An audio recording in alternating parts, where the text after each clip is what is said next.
On day 1, I spawned in as Demon Steve with 5 hearts. Oh wow, Demon Steve? Maybe this means I should cause some mischief. Nothing too serious, of course, just some fun little pranks.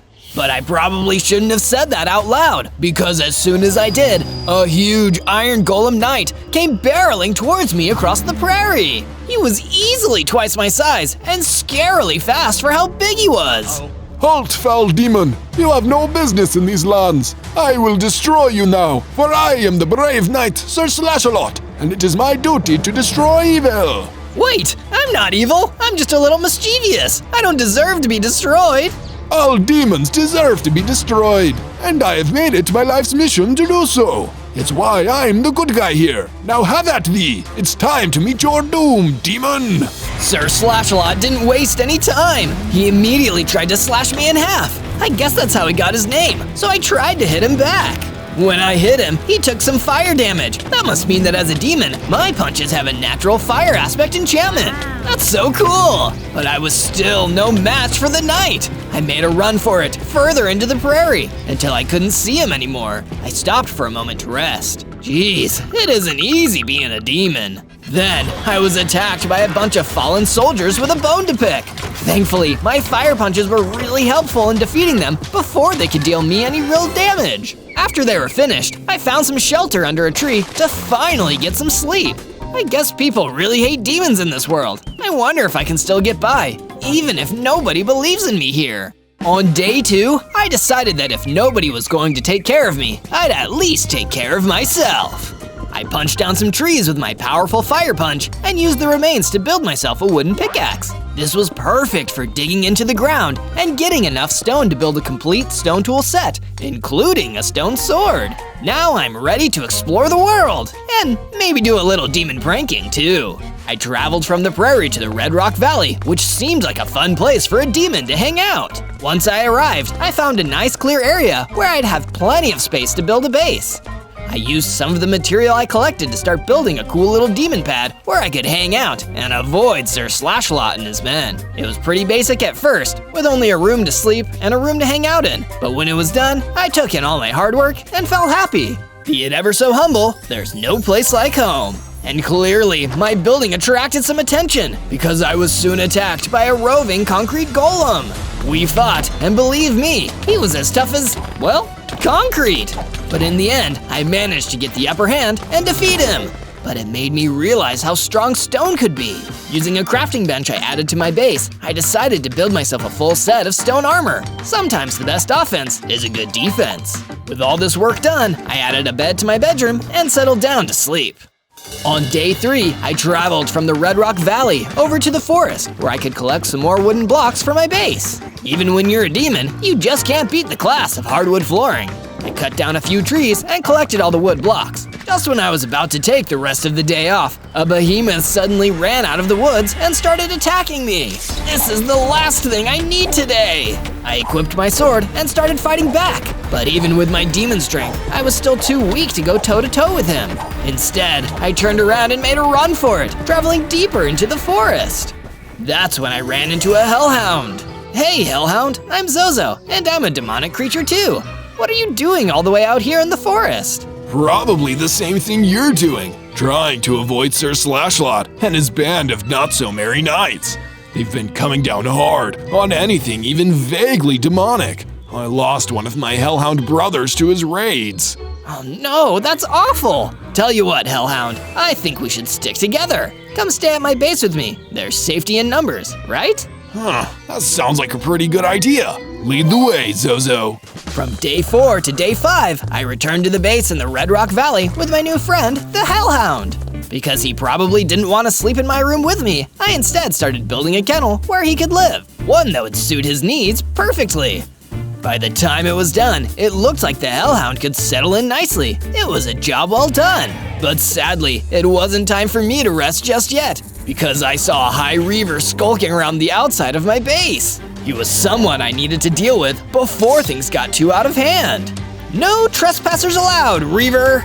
I ran out and fought him with my stone sword, surprising him with how tough I was, even though I wasn't that experienced. It must have been that demon confidence serving me well.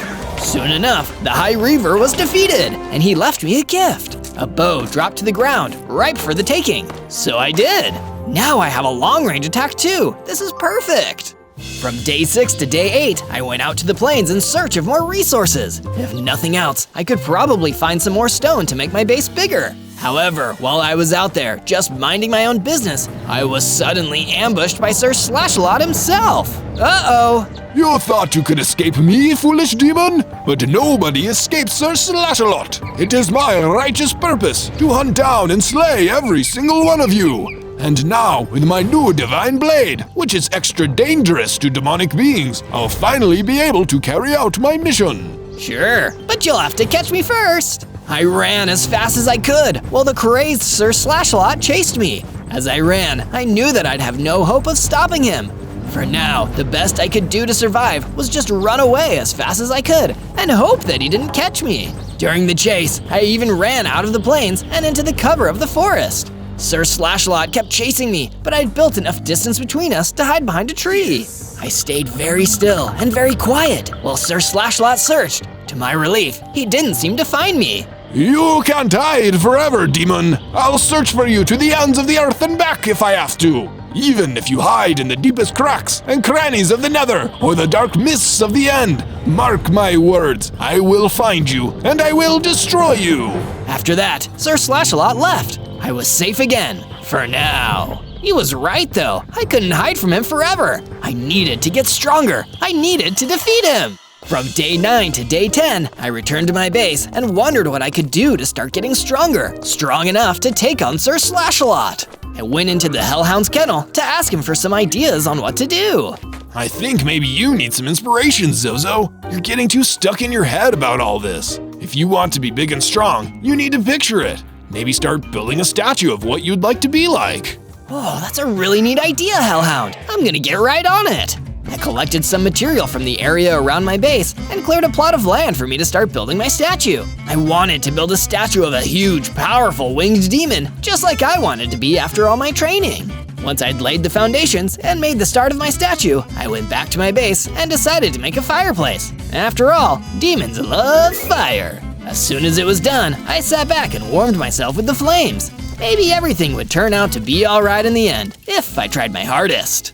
From day 11 to day 12, I went further than I'd ever gone before, venturing into the dark depths of the Black Forest, not knowing what I might find in there. I hoped, at least, that I wouldn't find Sir Slashalot waiting for me. Instead, I ran into a Gorgon. She was warming herself next to a campfire she'd built, and she noticed me as I approached. Who goes there? Are you here to interfere with me? If you come any closer, I'll turn you to stone. Wait, hold on a second. I'm not here to interfere with anyone. I'm just out here trying to avoid Sir Slashalot. He's been on my tail for almost 2 weeks now. Ah, Sir Slashalot. That makes sense. He's been making trouble around the overworld for decades now. I've been around for all of it, and it seems he's only getting worse. Worse? You seem to know a lot, Miss Gorgon. Can you maybe tell me where Sir Slashalot came from? Well, long ago there was a village that was often under attack by demons and other demonic creatures. In order to protect the village, a powerful wizard created his special night version of an iron golem. His purpose was to protect the villagers by destroying demons. But there was a problem, you see.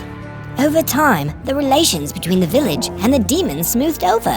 Some demons even chose to live peacefully among the villagers. But this special iron golem, he didn't know how to take this. He wasn't even built to imagine that humans and demons could ever get along. So he went mad, and in his madness he destroyed the entire village, leaving no demons or villagers left. Now he roves the world, picking up others who share his mission, with the goal of eliminating demons and any who are kind to them. If you want to defeat him, you're going to need everything you've got, Zozo. From day 13 to day 15, with the story the Gorgon told me still ringing through my mind, I decided I needed to stand up for myself and settle an old score. I went back to the forest where I'd first met my friend the Hellhound, and I hunted down the behemoth that had given me so much trouble the first time I got there. But this time, I decided to try a different tactic. Rather than engaging directly, I took out the bow I'd taken from the High Reaver and took the behemoth on from a distance. This time, it only took a few well-placed arrows to defeat the beast, and the XP it gave me let me level up. I got bigger, stronger, and got 15 hearts. Oh wow! And what's this new ability? I could now draw on my demon powers to use a ranged fireball attack. It took a lot of energy, so I couldn't use it often, but it was still a really cool power to have in my back pocket just in case. From day 16 to day 19, after deciding this would be a great time to invest in some upgrades for all my equipment, I started mining underground, searching for some veins of iron ore. But during my search, I also found a bunch of nasty cave spiders who weren't eager to have company. Looks like I gotta do a little pest control down here. I unleashed a fireball that blasted most of the cave spiders immediately. The last couple ran away after that, not wanting to get in any more trouble with me. Sometimes, being a demon can have its perks. I searched deeper until I found some veins of iron ore, mined them, and collected them. Then I took them back to my base for crafting. I built a furnace on my base and used it to smelt the iron ore into iron ingots. Then, with the help of a little extra wood, I made myself a full set of iron gear, including an iron pickaxe, a shield, and an iron sword. Now I've got an iron will and an iron loadout. From day 20 to day 22, I was chilling at my base when suddenly Hellhound ran in to warn me about something. He looked worried and frantic. What's going on, Hellhound? Zozo, it's an emergency! Sir Slashalot is outside right now. You need to go stop him or he'll destroy the whole base. There was no time to waste. I equipped my iron sword and shield and ran out to face Sir Slashalot, who was waiting for me at the base's entrance. Impressive! I was worried you wouldn't even come face me, demon. Perhaps you're a little less cowardly than I thought. I'm no coward, Sir Slashalot, but I also don't want to fight you unless I absolutely have to. You're making a big mistake trying to destroy all the demons. Most of us are just trying to get by. I don't believe you, demon! You're just trying to trick me, but I won't fall for it! I'll destroy every last one of you! With that, Sir Slashalot attacked me, and I fought back! Even though his divine sword was powerful, my shield helped me block a lot of the damage, and my iron sword was a formidable weapon! Despite this, I started to get worried that I might lose the fight, so I pulled out the big guns and hit him with a fireball. That made him stop fighting me and fall back. This isn't over, Zozo. I will return and slay you and all the rest. After that, he ran away. I felt lucky to be alive after such an intense fight, but for a second there, it felt like I really had him on the ropes. If I keep training and upgrading my gear, maybe I can truly defeat Sir Slashalot and his evil forces. From day 23 to day 26, I went underground to search for some new, interesting materials and found myself in the middle of the lush caves. This is great! Demons naturally love being underground, so this suits me just fine. As I searched, I found something extremely valuable, a protection enchantment. This would help me protect myself and ward off attacks from Sir Slashalot. And if you want to protect yourself from boredom, believe me, the best way to do it is to search ZO in your search bar for more exciting Zozo adventures. From day 27 to day 31, I continued to work on my statue. It was looking pretty good if I do say so myself, but I couldn't shake this feeling that something was missing. Oh, I know. This statue needs some red terracotta. I'll go to the eroded Badlands to find some. So I grabbed my gear and left my base, making my way out to the eroded Badlands to hunt for some new material. I hadn't heard from Sir Slashalot in days, so I was feeling pretty good about my progress. I eventually reached an area where there was plenty of red terracotta, but just by luck, there was a gang of mutant hoglins guarding it. I needed to do some battling today after all. Ready to see how a demon fights hoglins? I ran in with my sword and shield, blocking their attacks and returning mine. It didn't take me long to defeat the entire group, then collect all the material I needed for the next part of my statue. Come to Zozo. After collecting all the material, I went back to my base and continued working on the statue. It was coming along great. From day 32 to day 35, I decided it was time to go and explore a biome I'd never been to before, the Snowy Plains. Demons don't naturally like the cold, so I figured being out in the snow would help me toughen up to fight Sir Slashalot. And that toughness was about to come in majorly handy because it didn't take long for a big, nasty snow golem to run in, ready for a fight. Ready to kick some frosty butt, I pulled out my sword and took him on. He had the home field advantage, but I wouldn't give up. Soon enough, I was able to take him down with my sword. Once I defeated the snow golem, I kept moving until I ran into a crying snow fox standing in the middle of the snow. What's wrong, little snow fox? The Dread Lich of the Snowy Plains stole my favorite guitar, and he wouldn't give it back. I'm not strong enough to fight him myself, so I don't know what to do. Don't worry, little snow fox. I may be a demon, but I'm a helpful demon, so I'll go get your guitar back, or my name isn't Zozo. Oh, thank you so much, Zozo. You're amazing.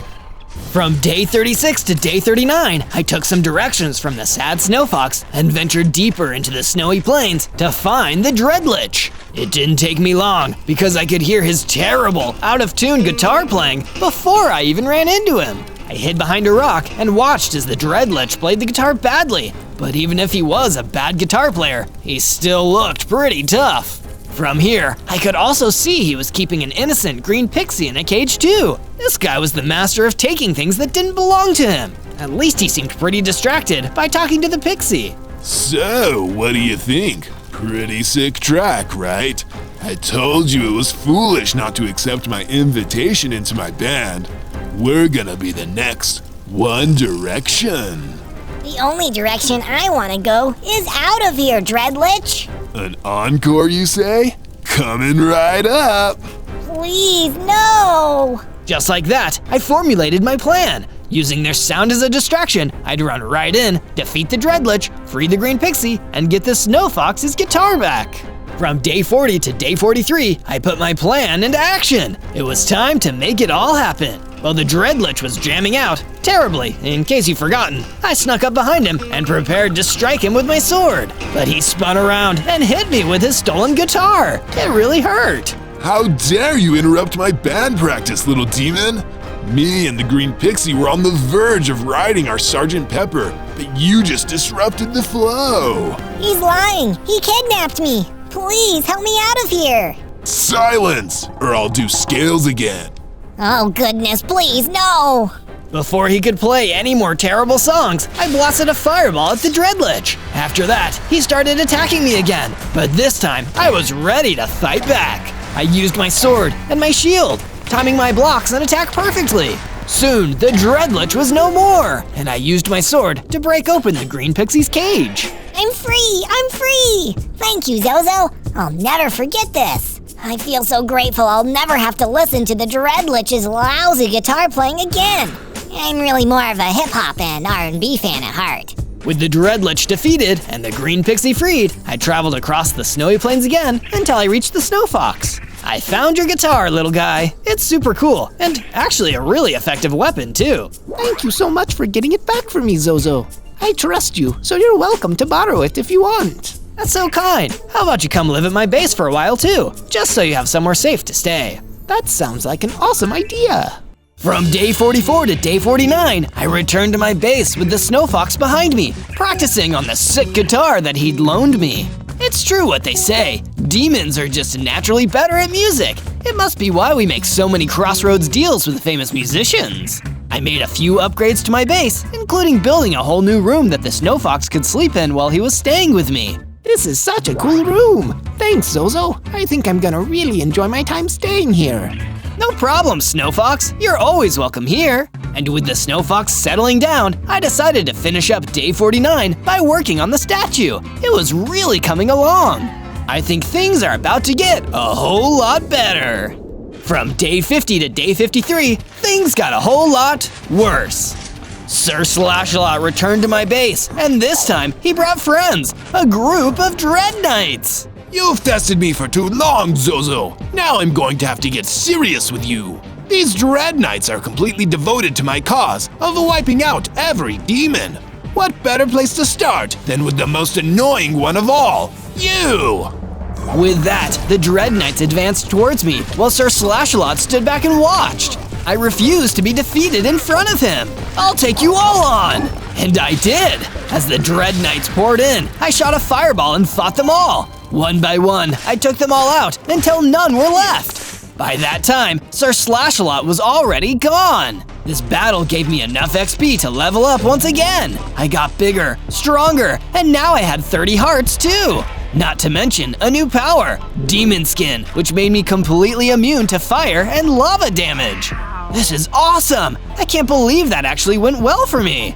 But not everything was as peachy keen as I thought. Suddenly, the Snow Fox came running towards me. Zozo, I have bad news. I can't find the Hellhound anywhere.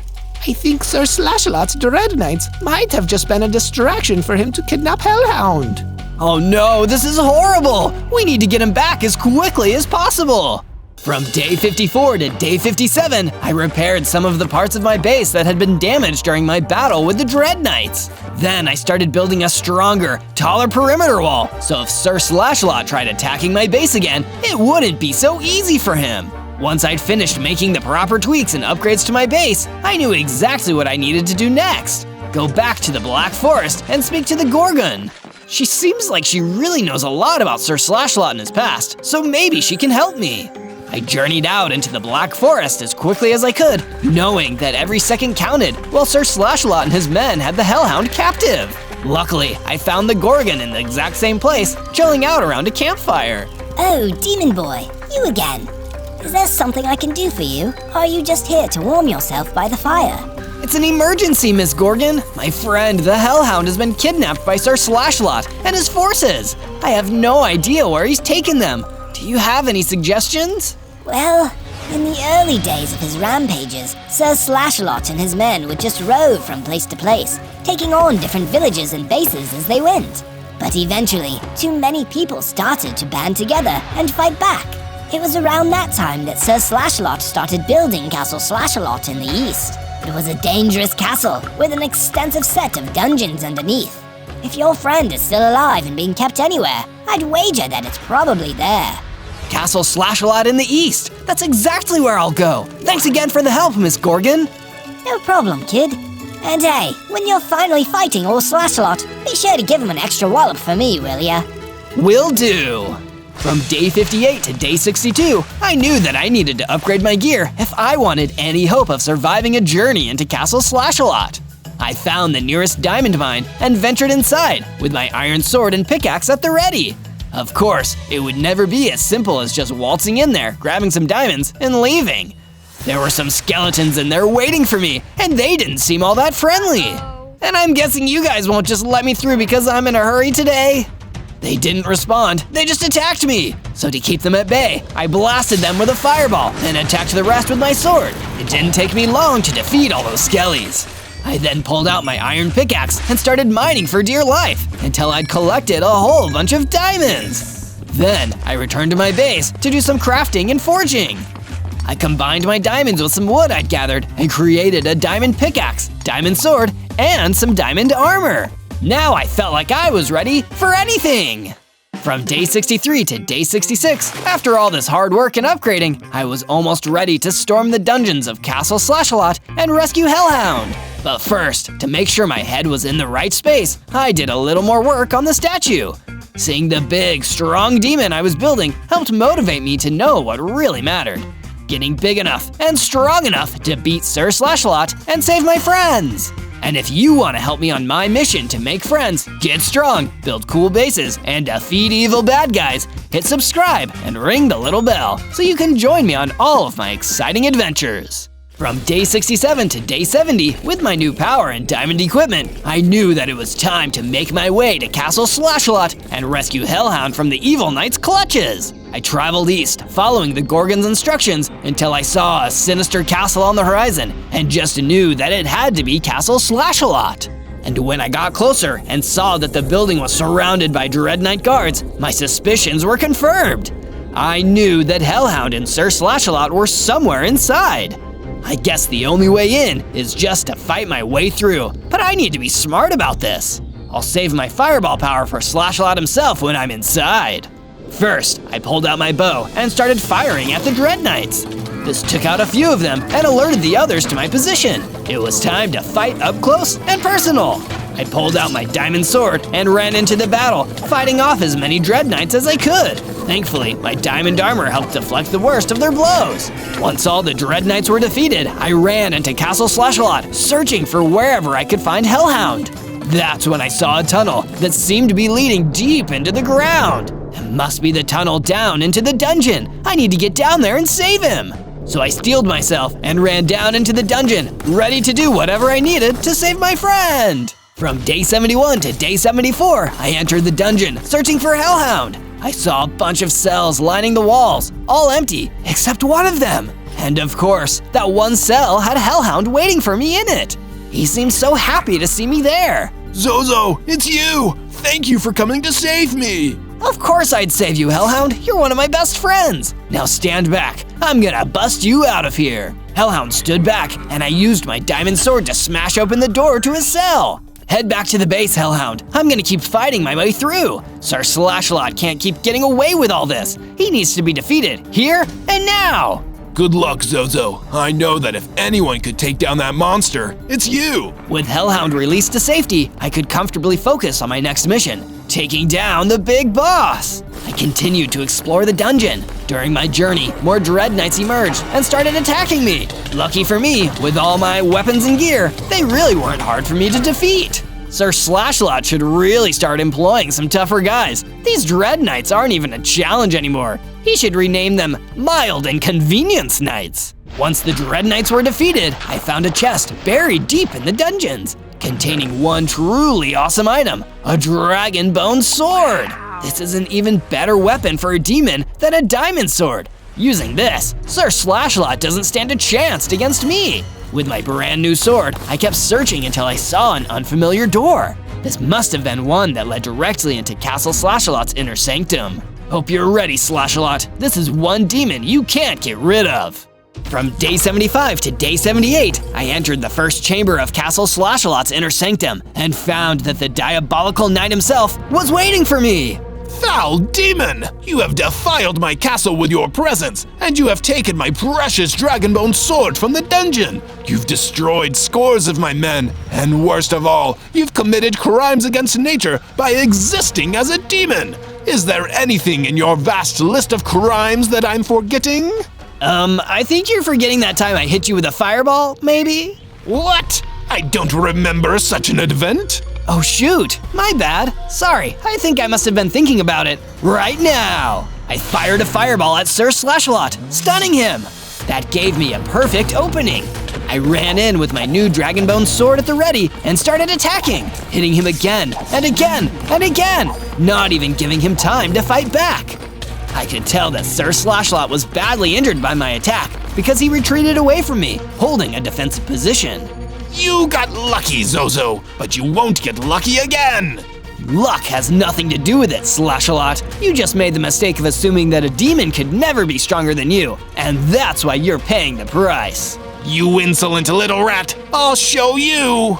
Then Sir Slashalot turned around and ran, and all I could do was try to chase him. From day 79 to day 84, I chased the wounded Sir Slashalot deeper into his inner sanctum, ready to finish this once and for all. But of course, I should have known that it would never be so easy. As soon as I caught up to him, I could see that Sir Slashalot wasn't running anymore. He was just standing there, watching me. I have to hand it to you, demon. You've really pushed me to my limit here. And the dragonbone sword was a particularly ingenious touch. But I have one last trick still up my sleeve.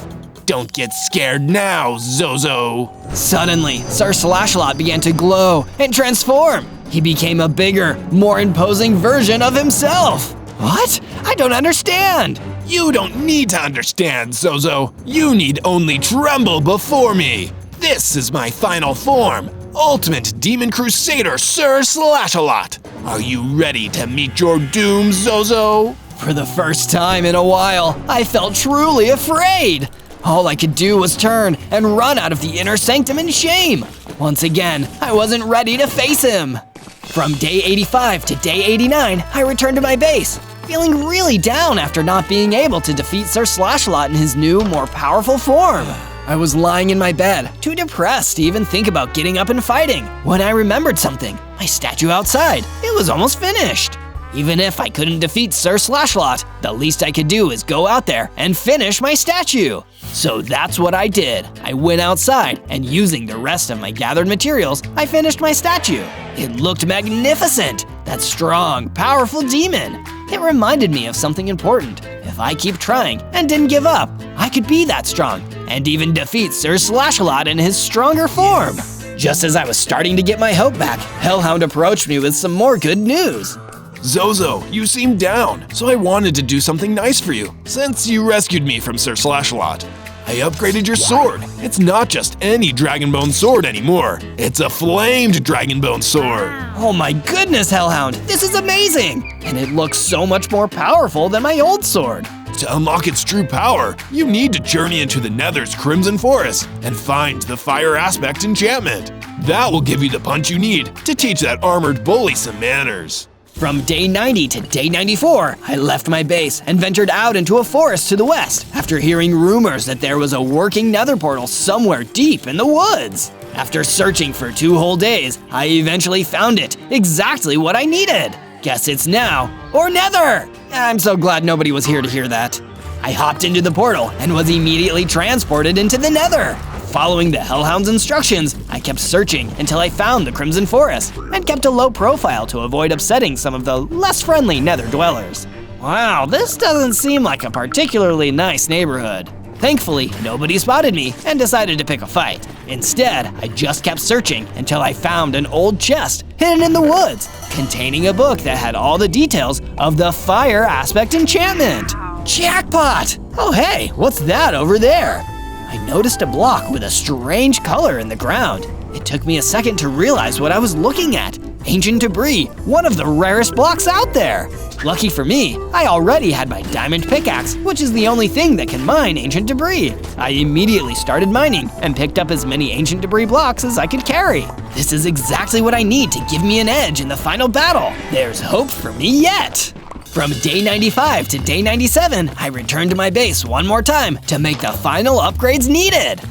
Gathering that ancient debris was incredibly helpful because it would give me the ability to create some of the most powerful armor out there, even stronger than diamond. I took the ancient debris to my smelting furnace and smelted it until I had some nether scraps. That was the first stage of the process. Then, I looked through my storage until I found some gold ingots, exactly what I needed. I crafted them together to make some handy netherite ingots, which I then fused with the diamond armor I created earlier.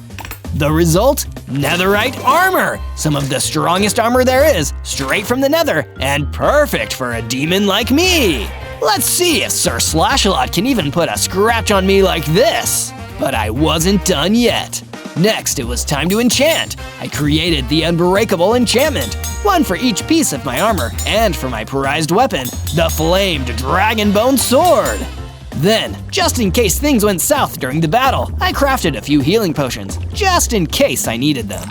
Before I set off to do what I needed to do, the Hellhound approached me one more time to offer some words of advice. And remember, wait until just before the fight to activate your Fire Aspect and reach full power. He'll never expect it that way. You'll take him by surprise. Thank you for all of your help, Hellhound. I never could have gotten this far without you. Don't mention it, Zozo. I'd do it all again. Now get out there and show that rust bucket what we demons are made of. On day 98, I reached the outside of Castle Slashalot once more, and this time, I wouldn't chicken out. I'd take him on and defeat him once and for all.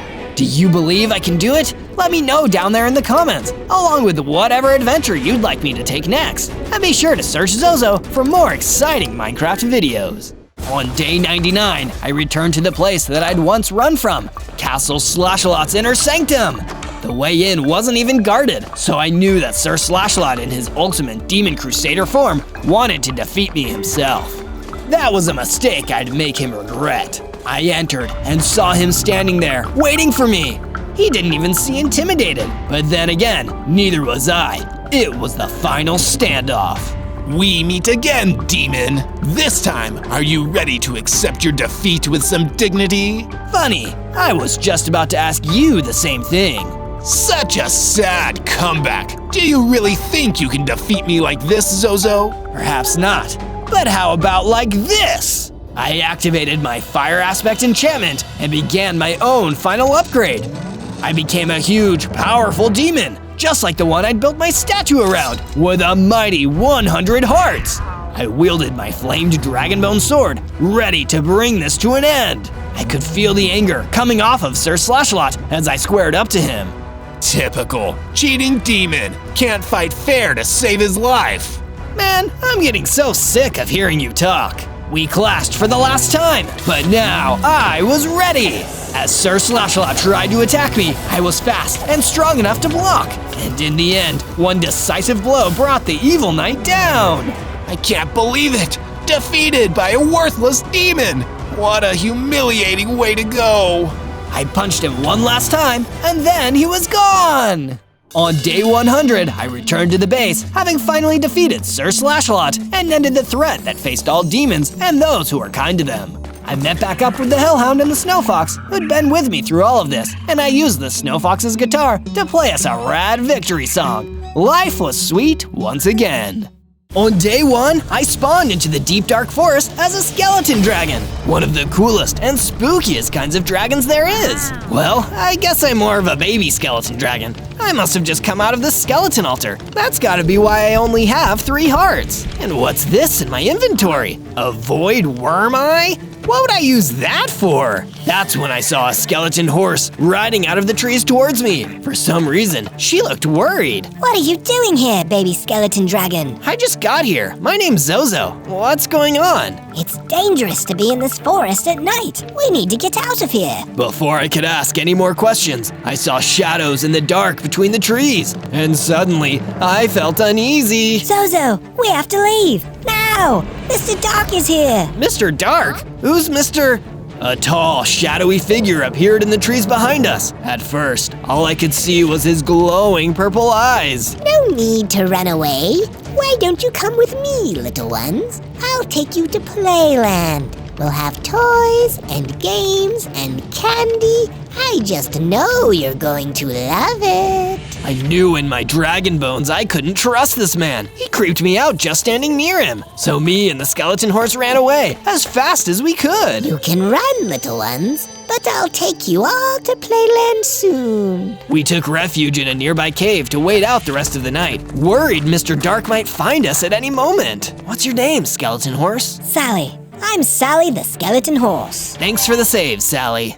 On day 2, Sally the skeleton horse and I emerged from the cave with the sun shining high up above. We're safer during the daytime. I've only ever seen Mr. Dark under the moonlight. We decided, with a little less pressure on us, to start exploring the rest of the forest. It definitely wasn't so scary with the sun shining in through the trees. Maybe we should collect some apples. That's a good idea, Zozo. A skeleton horse is still a horse, and I love apples. We happily collected apples until a huge shape came lumbering out of the dark. It was a skeleton dragon, a huge adult skeleton dragon with black bones. Oh wow! Hey, Mr. Skeleton Dragon, I'm Zozo, and I'm one of your kind. The adult skeleton dragon seemed relieved to see me. Oh, thank goodness. I've been looking for you everywhere. I'm in terrible trouble, and I need the help of another skeleton dragon. I just didn't expect you to be so small. I may be small, but I've got a big heart. How can I help you? A friend of mine, the blue skeleton dragon, was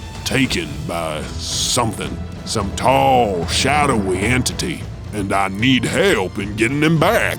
That sounds just like Mr. Dark. He terrorized us too, but don't worry, we'll help you get your friend back from Mr. Dark no matter what. Thank you, Zozo, and friend. For now, I must go. Stay safe. The adult skeleton dragon flew away, leaving me and Sally alone. It was time to work on our first base, so we started breaking down trees and collecting sticks and wood. I was able to build a crafting bench and made my first set of wooden tools and weapons. These would be perfect for my first base. We found a clearing in the forest and started building ourselves a humble wooden shack with one bed and a stable outside. But all the while, Sally looked a little concerned. What's wrong, Sally? That's skeleton dragon's friend. We better work hard at getting him back. Mr. Dark only keeps people at Playland for 100 days. After that, well, you don't want to know. And she was right. I really didn't. On day 3, I was wandering through the forest looking for apples to eat and more supplies that I could use to upgrade my base. Nothing like fresh air and a walk to make a morning happy and healthy. But during my walk, I saw a hulking figure behind the trees, a mutant skeleton. He looked big and a little scary, so when he turned around and looked at me, I ran for the hills. Not today, mutant skeleton. I returned to my base, where I felt a lot safer river and started mining into a nearby hill to gather some stone. Then, I made my first set of stone tools, a stone sword, and even started building a sturdy stone wall around my base. But as I was building my wall, I was suddenly approached by an angry-looking gang of rogue tomatoes. They somehow looked both silly and like they meant business. Don't you laugh at us, bub, or I'm gonna give you a knuckle sandwich with extra ketchup, you hear? Those were fighting words, so I decided it was time to give my brand new stone sword some action. If it's a tussle you want, it's a tussle you'll get, tomatoes! I fought them all, making short work of them with my stone sword. And after their defeat, one of them dropped a milk bucket. Guess I'll just keep this, in case it comes in handy. That's when I looked up and noticed it was getting dark. I'd need to finish the wall another day. I definitely didn't want to get stuck outside while Mr. Dark was on the prowl. Instead, I went back to my bedroom and got a good night's sleep. On days 4 and 5, I woke up to the sound of Sally the skeleton horse entering my room. Hey Sally, what's up? Zozo, I noticed you brought back a milk bucket last night. You should drink it. Milk contains calcium, and calcium is good for your bones. It's the perfect way for a skeleton dragon to get stronger. That sounded like a great idea, so I chugged the milk and immediately found myself getting stronger. I grew to a big, tougher form with 6 hearts rather than 3. This is more like it. I'm gonna go take a walk in my new form. I'll finish up the wall while you're out. So that's what I did. But this time, I didn't want to just walk through the forest. I went all the way to the desert so I could feel the heat on my bones.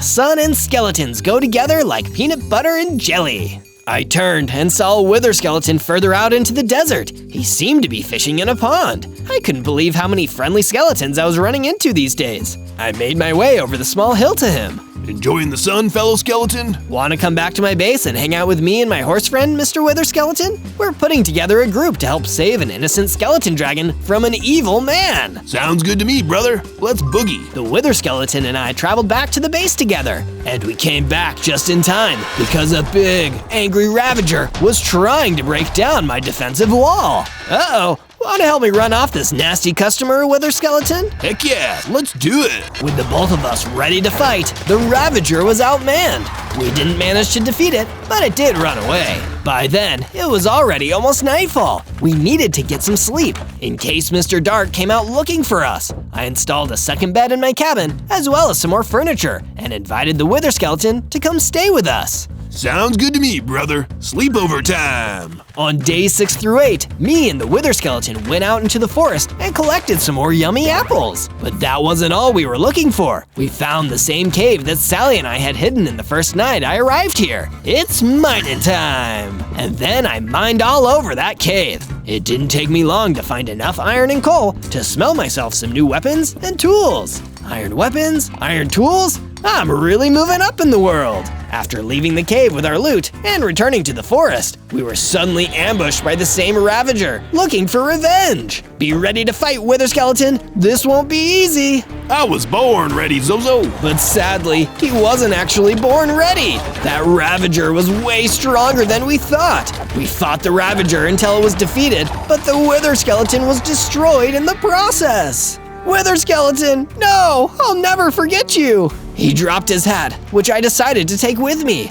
He had also dropped a flint and steel, a useful item for lighting fires. On the way back to my base, I encountered a soul vulture hanging out amongst the trees. Hey, Mr. Soul Vulture, want to come back to my base? I figure us Bone Brothers should stick together. Is it cozy? The coziest in all the forest. Well, I can hardly say no to that, can I? The Soul Vulture came back to my base with me, where I built him his own room. I also used some of my excess iron to create an iron golem to guard the base. Now I can sleep a little easier. On days 9 to 10, I was woken up in the middle of the night by something scratching my window. I looked up and saw Mr. Dark, his bright purple eyes staring in through my window. He was so creepy, I could barely stand it. Mr. Dark, how did you get past my guard wall and my iron golem? Mr. Dark gave a creepy little giggle. I can go anywhere I want, at any time I want, Zozo. No walls are too high, no trenches are too deep, and no golem is too strong. If I wanted to, I could open your door and walk into your bedroom right now. Then why don't you? Because where'd be the fun in that? Silly little dragon boy, you'll choose to come to Playland with me.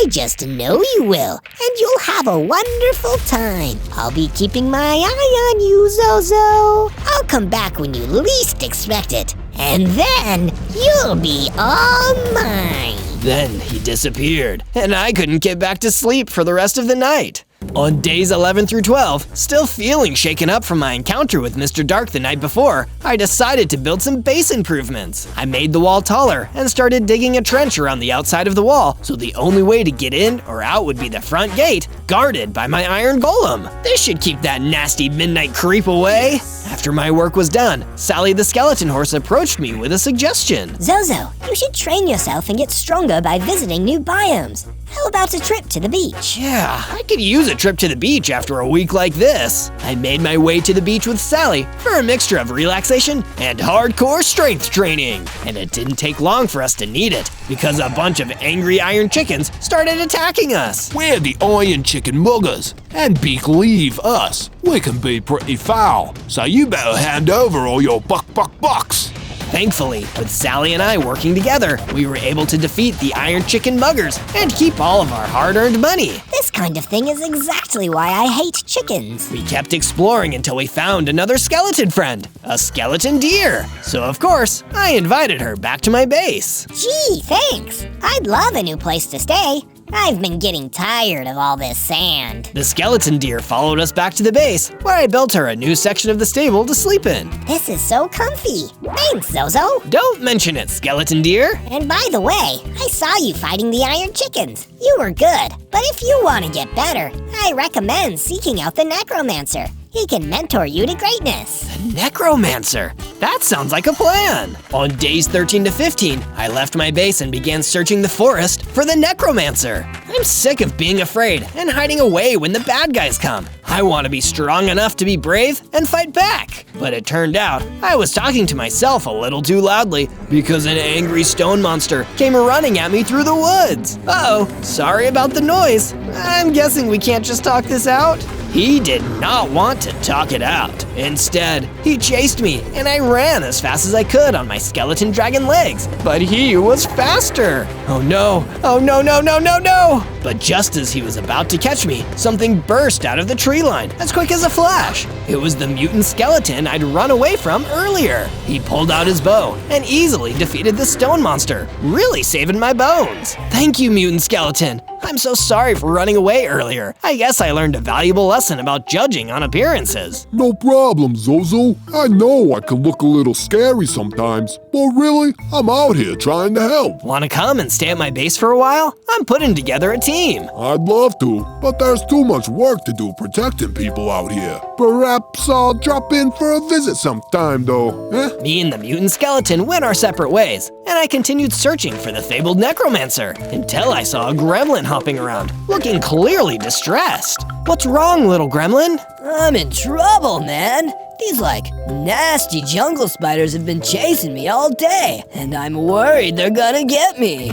Stand back, little gremlin. This sounds like a job for Zozo. With my trusty sword, I found that nasty swarm of jungle spiders and took them out before returning to the gremlin. Whoa, Zozo, you're like a real hero. That was awesome. No problem, little gremlin. Say, you know where I might be able to find a necromancer? Oh, the necromancer.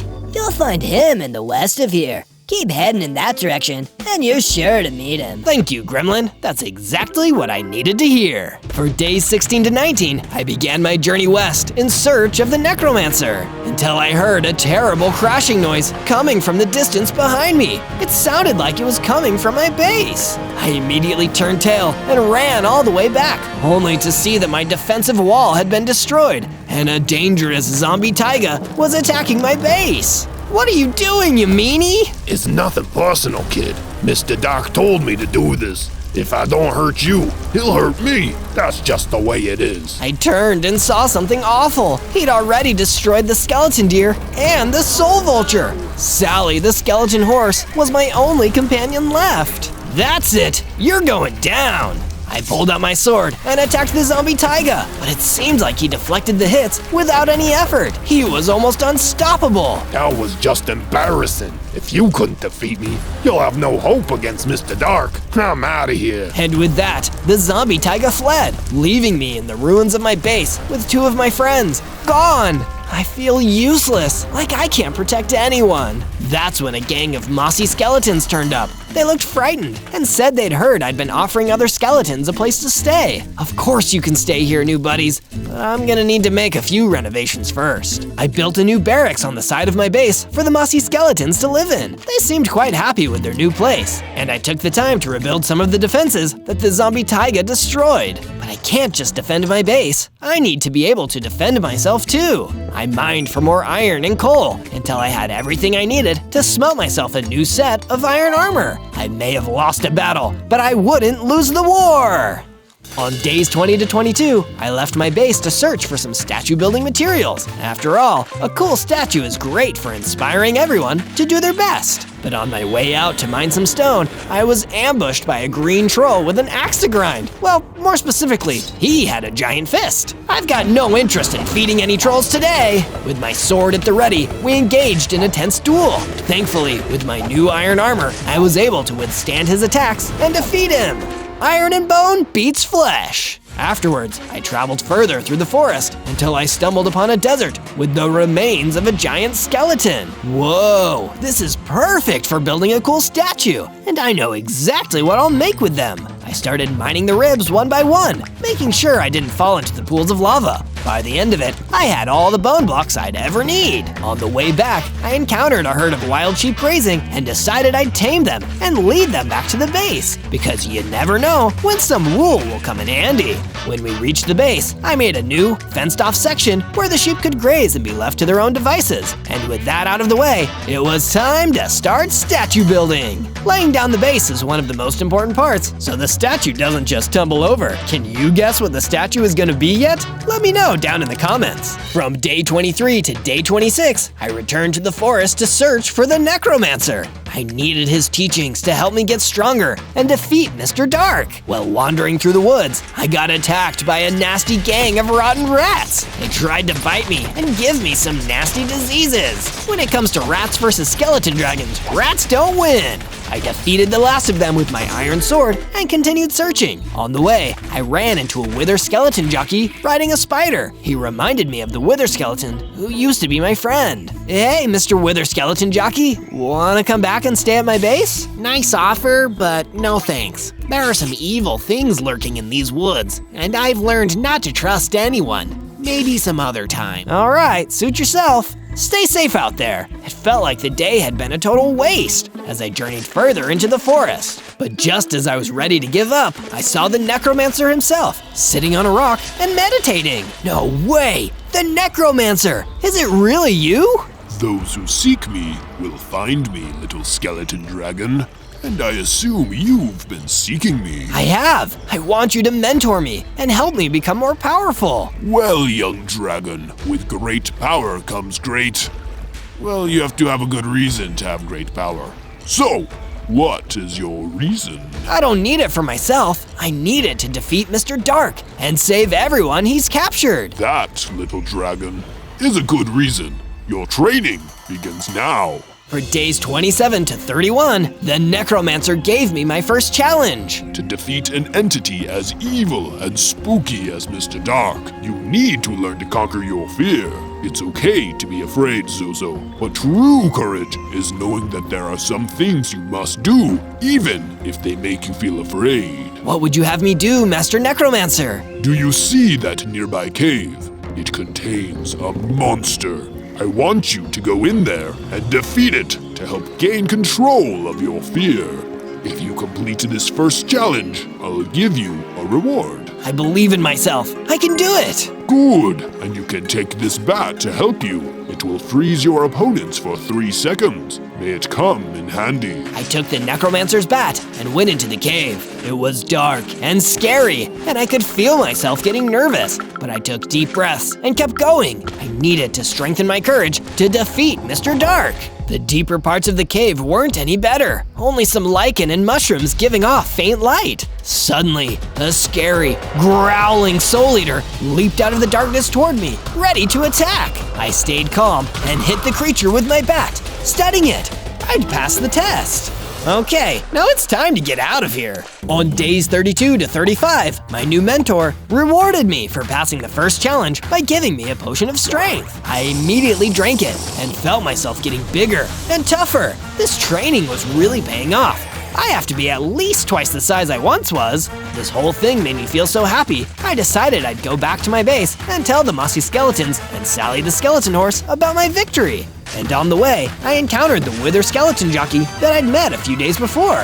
Hey, jockey! Have you had any second thoughts about coming to my base? Well, now that you mention it, I have been getting some eerie vibes lately. Maybe we should stick together after all. But those eerie vibes didn't come from nothing. Neither of us noticed it, but the day had gotten away from us. The sun was going down, and the night was upon us. That's when Mr. Dark himself came creeping out of the trees. Ooh, new friends! I'll take you to Playland with me. We'll have so much fun. He grabbed the wither skeleton jockey with his long, spindly arms. Zozo, help me! I'm being kidnapped! But I couldn't help him. Mr. Dark was too fast and too strong, and all I could do was run. My base may have been the only place that was safe at night. On the way back, I encountered an ancient spirit villager who started chasing me, and I was too afraid to even fight him. I just ran away. All that training, useless. I don't know if I'll ever be able to defeat Mr. Dark.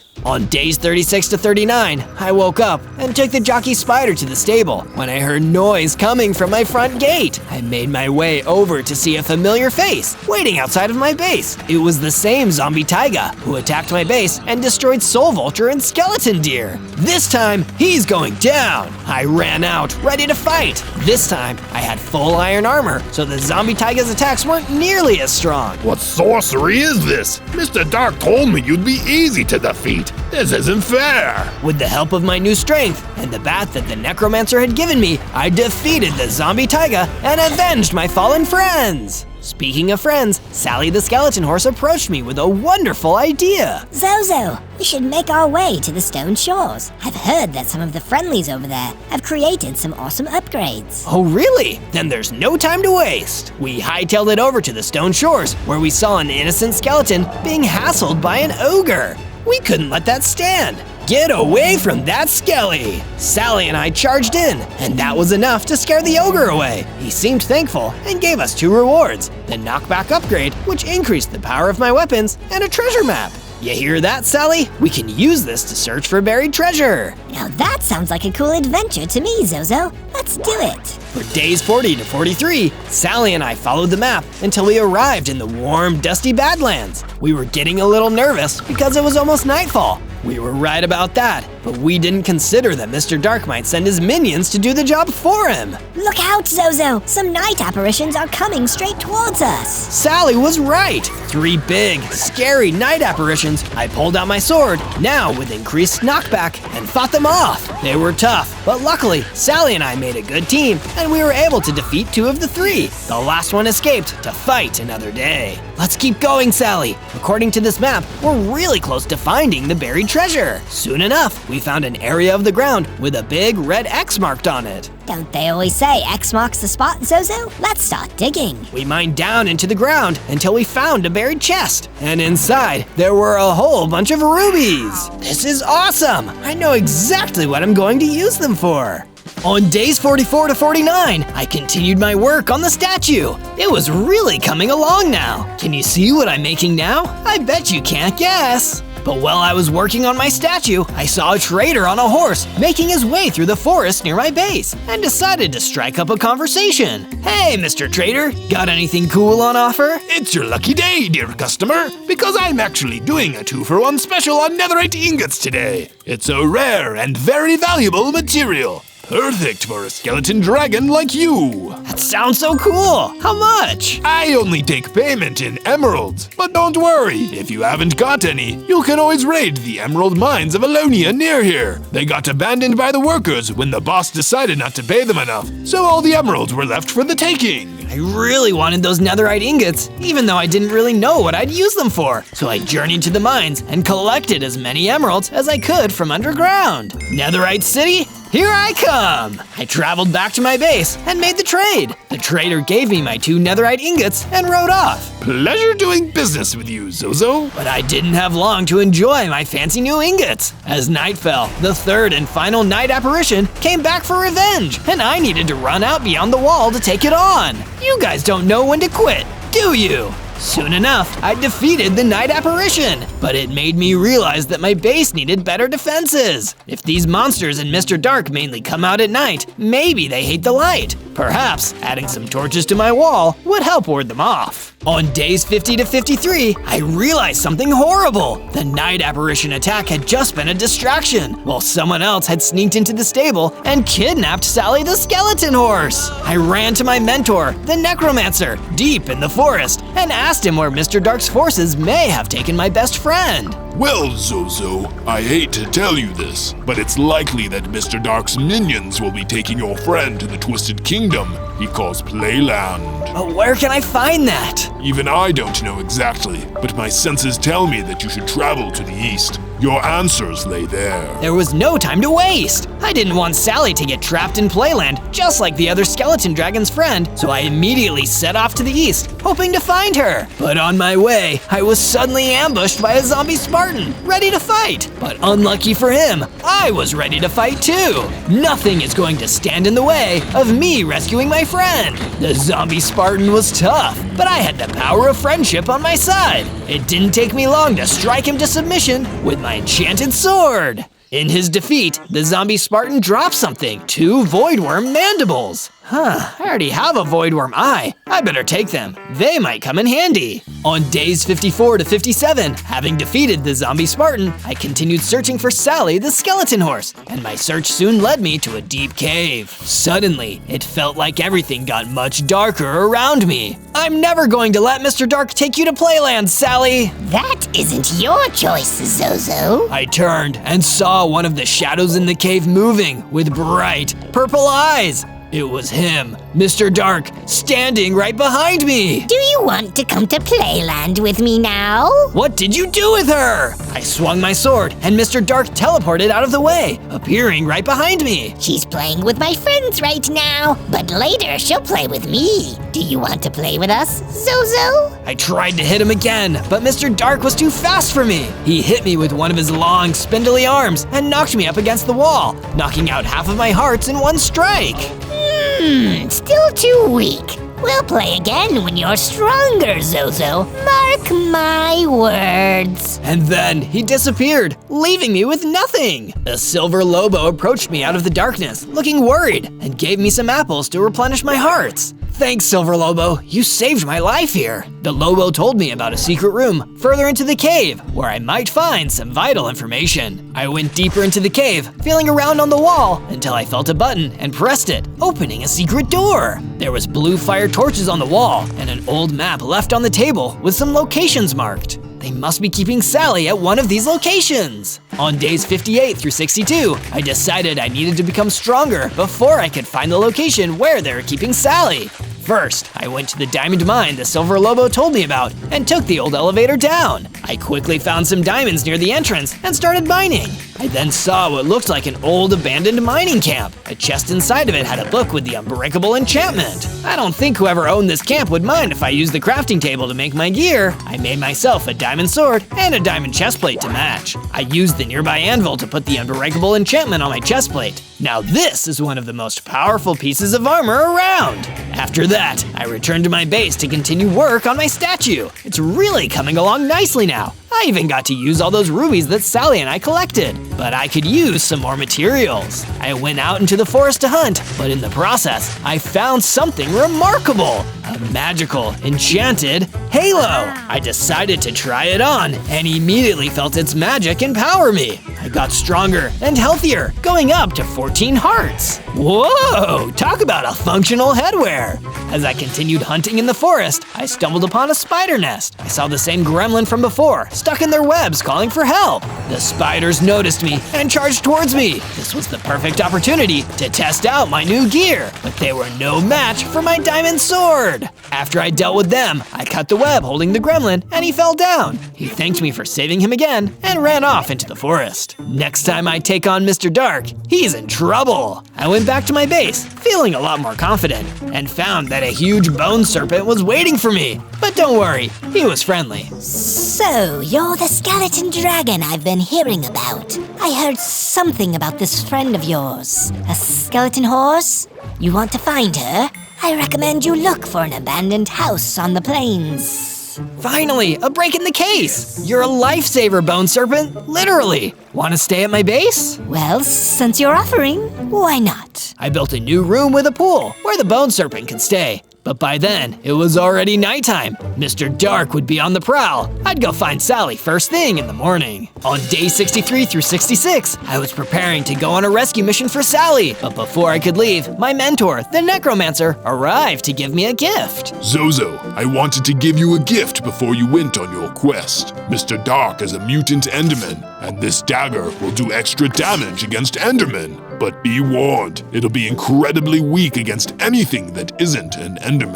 Thank you, Master Necromancer. These will come in handy. I left my base, passed through the forest, and ventured out onto the plains. This was the exact direction that the Bone Serpent told me to go in. That's when I ran into a group of zombies and decided to test my dagger on them, and it did almost no damage. Wow, Master Necromancer was right. This dagger is useless against things that aren't Endermen. Instead, I pulled out my diamond sword and easily defeated the zombie horde before moving on with my quest. I got distracted again when I saw a villager, dressed like a craftsman standing next to a burning house. He looked like he needed help. Hey mister, I'm Zozo. Can I give you a hand? Yes, please! My wife is trapped in that burning building, and I'm too old to rescue her myself. Please help me! I ran into the burning building and found the craftsman's wife waiting inside. Thanks to my training from the Necromancer, I was able to stay cool under pressure and lead the craftsman's wife safely back out. He was delighted to see her. Thank you, Zozo. I owe you one for this, and I always repay my debts. On days 67 through 70, I arrived at the abandoned house in the plains where I figured they must be holding Sally. This place looks so spooky, but I need to do the right thing, just like my mentor taught me. I carefully entered the house, trying not to be detected. I noticed that there was a broken end portal inside. That's weird, but I was quickly distracted by the sounds coming from upstairs. I drew my sword and ran upstairs, seeing Sally the skeleton horse locked in one of the rooms. Don't worry, Sally, I'm here to help. Wait, Zozo, it's a trap. 3 Endermen suddenly appeared all around me. I tried to fight back, but I wasn't fast enough. They kept teleporting and attacking me back. Little by little, I was backed into the corner. It looked like I was a goner until I saw something on the floor. Is that a potion of fortitude? It was. I quickly grabbed it and drank it, and it made me tough enough to collect my thoughts, remembering the gift from my mentor. I pulled out the dagger and charged in. He was definitely right about its strength against Endermen, because soon enough, all 3 were defeated, although I barely survived that. I went to free Sally from the locked room. We celebrated for a moment in the room before I let her out and headed towards home. Let's go and rest, Sally. I've missed you. I shared some of my apples with Sally as we walked home, happy to finally be reunited. On days 71 to 74, with Sally's help, I invited more skeleton horses to my base and let them stay in my stable. Though I had to take time to expand the stable so everyone could fit inside. Let me know if it gets too cramped in there. After I'd finished my renovations, I decided to journey down into the diamond mine again and collect more, you guessed it, diamonds. When I returned to my base, I used those diamonds to complete my set of diamond armor and enchant it with the protection enchantment to help improve my chances in an intense fight. When the armor was done, I noticed that I received a letter. Oh, it's the craftsman whose wife I saved from that burning house. He says he wants to meet me in the tavern of a nearby village. That's so exciting! On day 75 to 78, I did as the letter said and traveled to the nearby village. I found the craftsman waiting for me in the village tavern, just like he promised. Good to see you again, Zozo. After what you did, I've been thinking about a way to repay you. And while I'm not a rich man, as a craftsman, I can give you an idea of mine. If you're able to combine 2 netherite ingots, 2 void worm mandibles, and 1 void worm eye,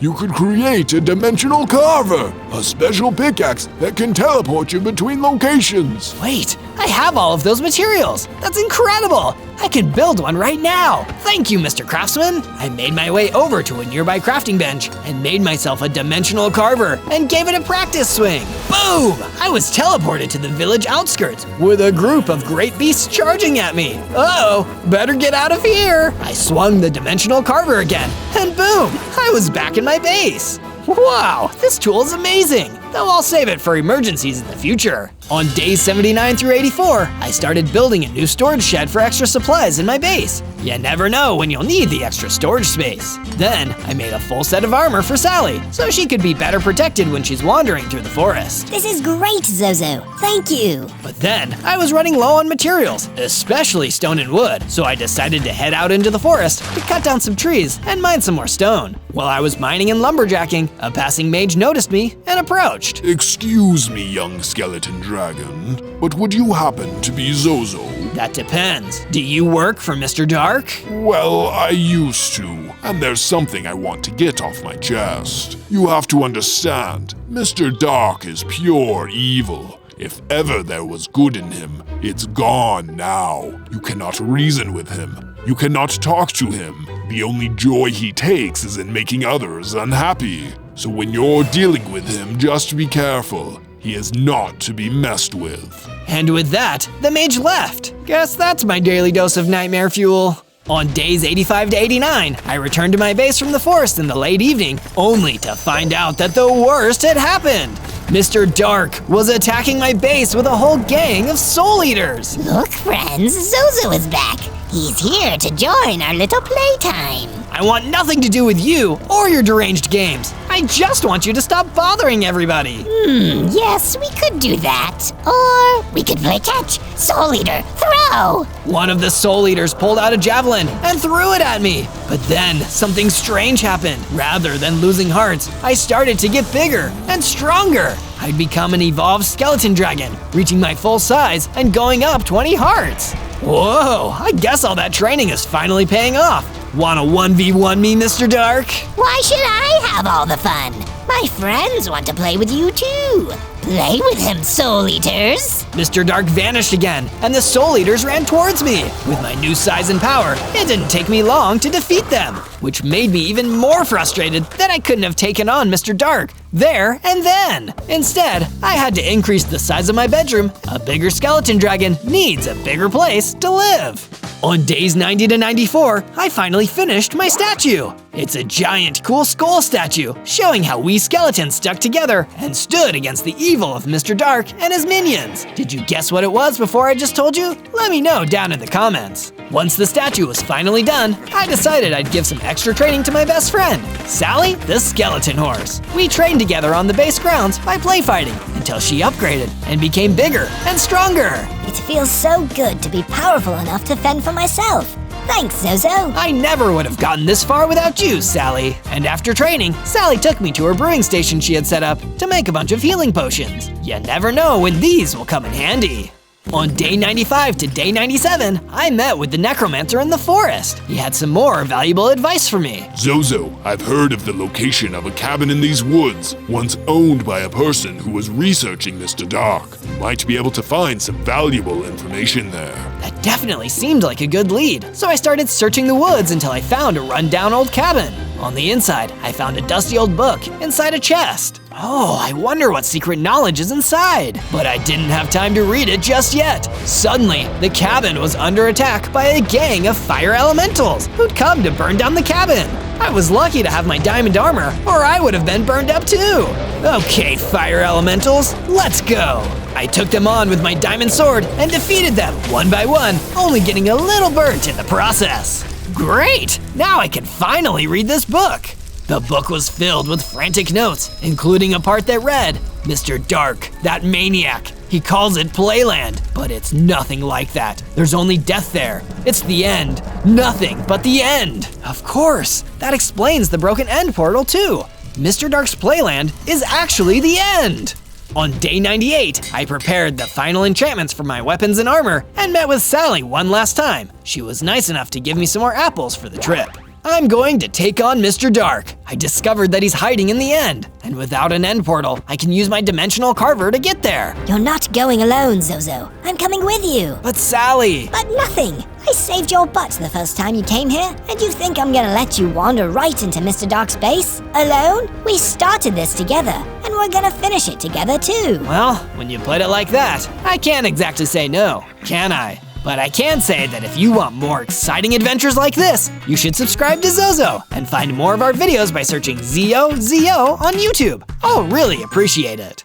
On day 99, Sally and I were ready to take the fight to Mr. Dark and free everyone that was still trapped in Playland. Let's do this, Zozo. Let's make it so the people of this world never have to fear the night again. That's what I'm talking about, Sally! Sally stood close to me, and I used the dimensional carver to teleport us all the way to the end so we could storm Playland together. But as soon as we arrived, we were immediately surrounded by a gang of Endermen. I immediately regret this decision. Yeah, me too. I pulled out my handy dagger, ready to fight off the Endermen, when I realized that they weren't here for me. They surrounded Sally, too fast for me to stop them, and grabbed her. They teleported away, taking Sally with them to who knows where. Sally, no! I knew why they'd done it. They were working for Mr. Dark, and Mr. Dark wanted me to face him alone.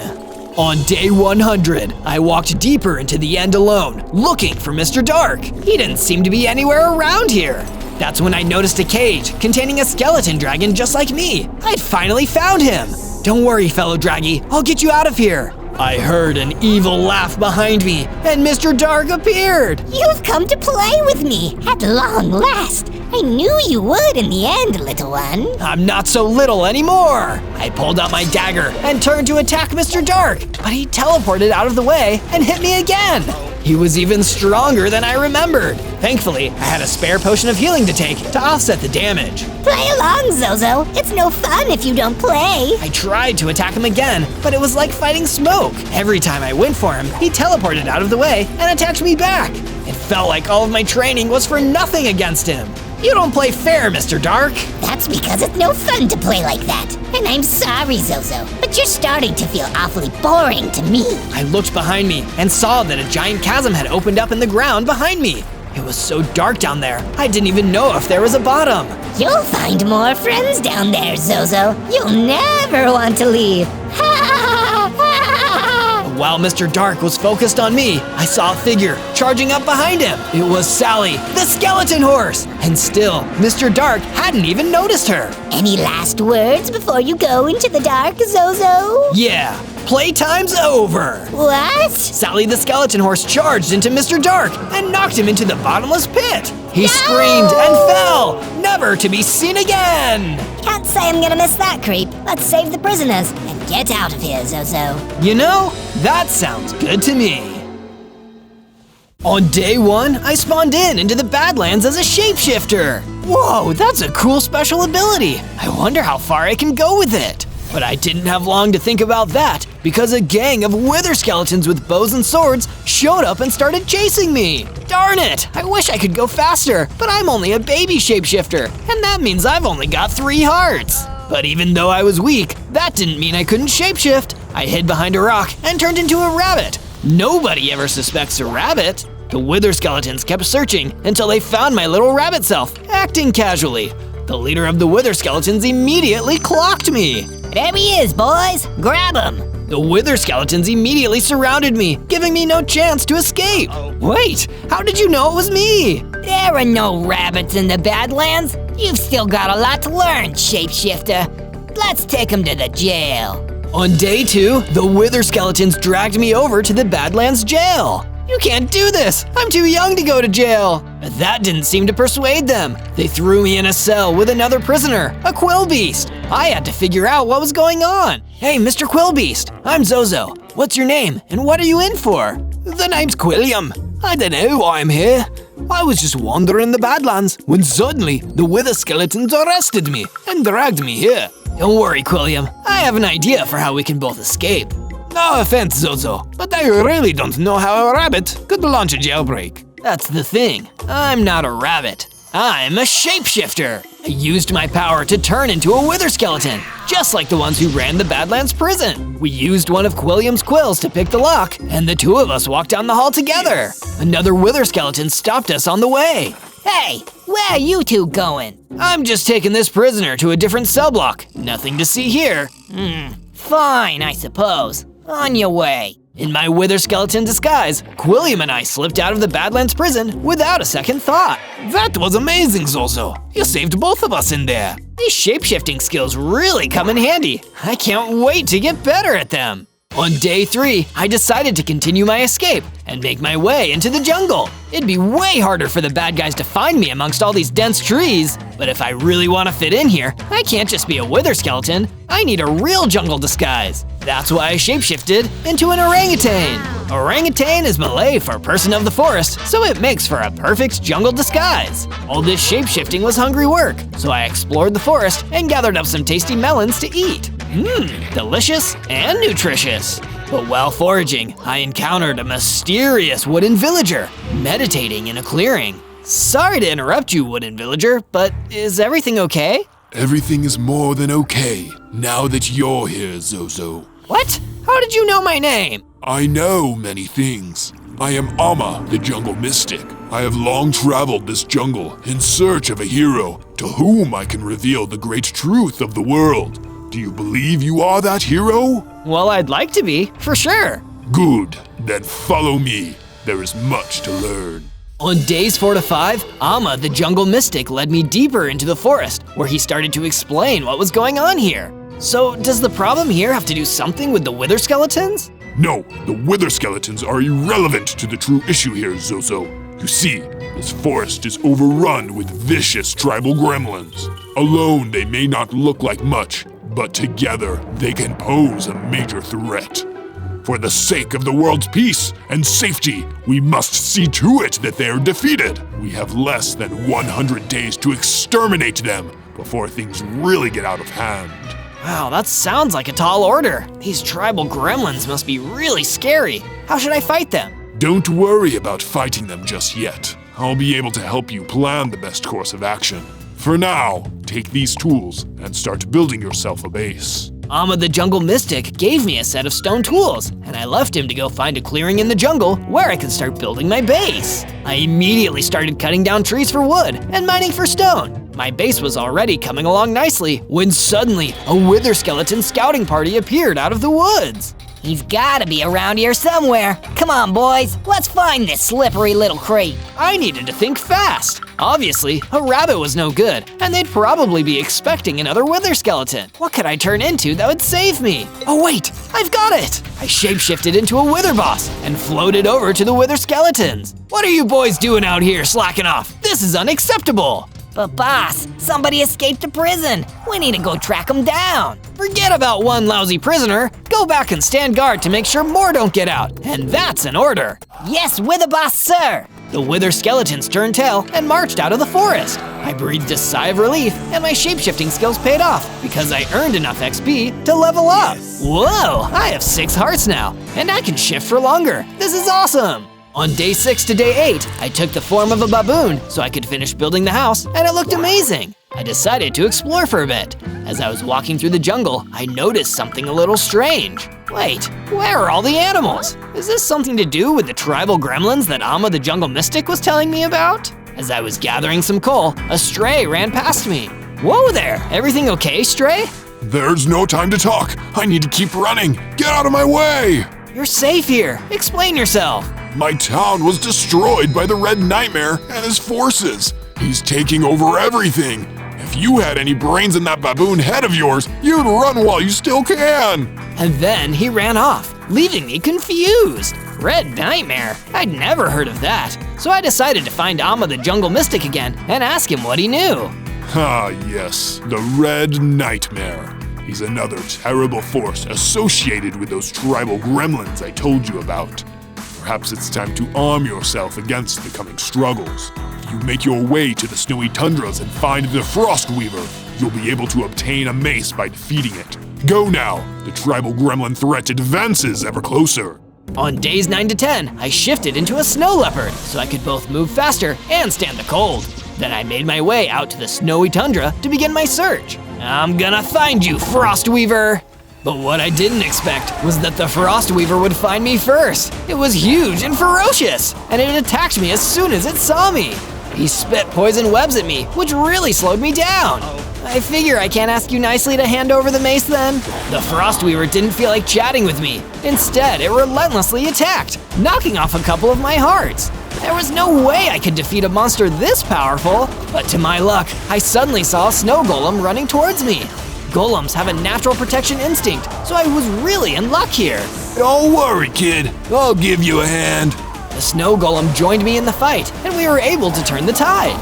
Soon, the Frostweaver was defeated, and I had picked up the special mace he dropped. Thanks for helping me there, snow golem. I really owe you one. Think nothing of it. Why don't you come back to my cave with me? My family and I could make you some dinner. So we traveled back to the ice cave where the snow golem and his family, some baby snow golems, lived. He gave me some mushroom stew that helped replenish my missing hearts. I suppose you're out here fleeing from the Red Nightmare. That's why most people come to brave these frosty wastes. The Red Nightmare? As in the tribal gremlins? Tribal gremlins? I've never heard of any such thing. How strange. Well, I better go ask Amma about it. Thanks for the stew. On days 11 to 12, I assumed the form of a formidable Komodo dragon and returned to my base. Amma, the jungle mystic, was waiting for me.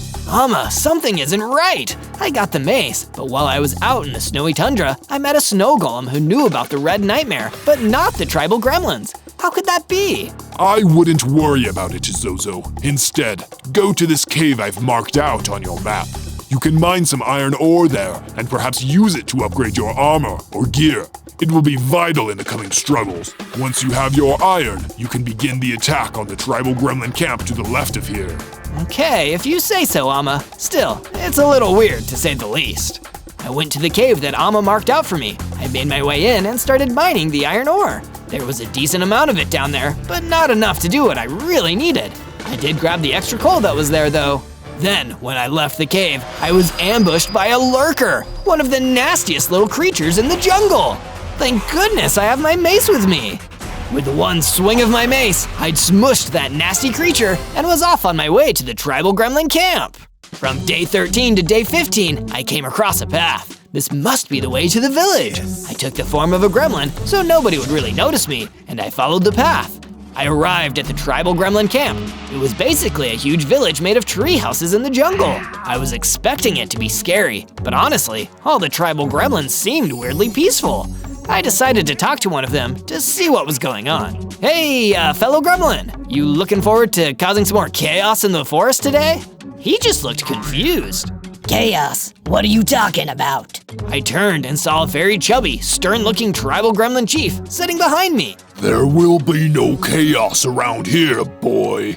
We need to stay organized if we want to have any hope of defeating the Red Nightmare. The tribal gremlins wanted to fight the Red Nightmare too? I thought they were in league with them. Nothing was making sense. I needed to go back to my base and talk to Amma the Jungle Mystic immediately. From day 16 to day 19, I returned to my base.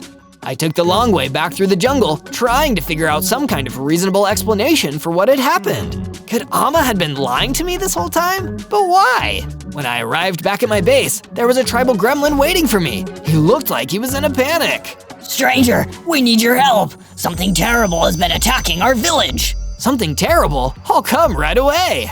But by the time I arrived at the village, it looked like the worst had already happened. The village was in ruins. The tribal gremlin chief was dead. Only his mask remained. And standing in the middle of it all was Amma. Amma, how could you? The tribal gremlins are friendly and peaceful. To you, perhaps, but to my plans, they were a frustrating inconvenience. What do you mean, your plans? I never told you my full name, did I? I'm a shapeshifter like you see. Some call me Amma, but my true name is Amogolish, perhaps better known as... Suddenly, Amma shapeshifted into a huge blood-red creature, the true Amogolish. Wait, you're the Red Nightmare? Very clever, Zozo. I thought I could trick you into destroying the tribal gremlins for me, but it seems you're completely useless. so you can be destroyed with them! I was so angry that I turned into a huge vile ogre and charged at Amogalish, the Red Nightmare! He would never use me to do evil! But I underestimated how strong he was. With one strike, he knocked me down from the bridge, and everything faded to black. From day 20 to day 22, I woke at the bottom of what remained of the destroyed tribal gremlin village. I'd failed. I'd let them all down. But thankfully, at least some of them had survived Amogalish's monstrous attack.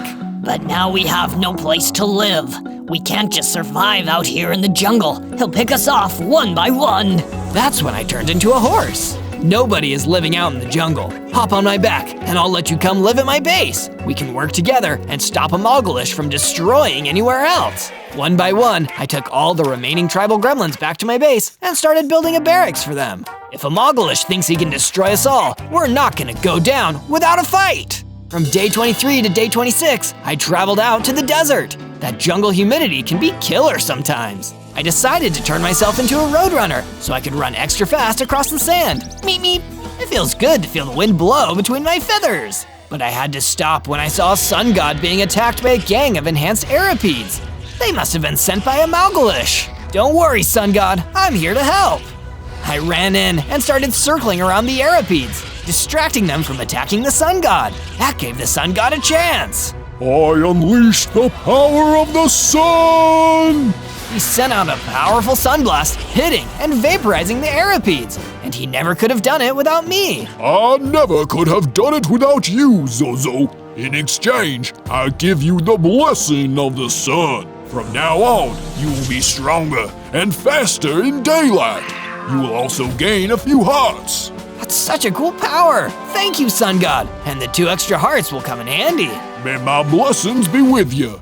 From day 27 to day 31, I went back to the jungle. I missed all those lush green trees. On the way back to the base, I found some sheep wandering around the jungle.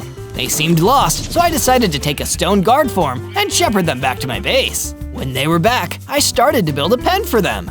Now I can have as much wool as I want. This is perfect. I also decided to make a bigger wall around my base to protect me, the sheep, and my tribal gremlin guests from Amogalish and his minions. Meanwhile, in Amogalish's evil lair, he was meeting with his deadliest warrior, the Behemoth, a huge demon knight. What would you have me do, Master? I thought this Zozo could be useful, but it seems he's just a thorn in our sides. If we are to dominate this world, he and those who ally with him must be destroyed.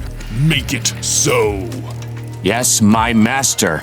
I will destroy him personally. From day 32 to day 35, I decided I'd wander the plains in search of new allies and weapons. I needed to figure out how to defeat Amogalish. Because I didn't want to get attacked by any monsters on my journey, I decided to shift into a mutant skeleton. Nobody would mess with that. Stop right there, monster.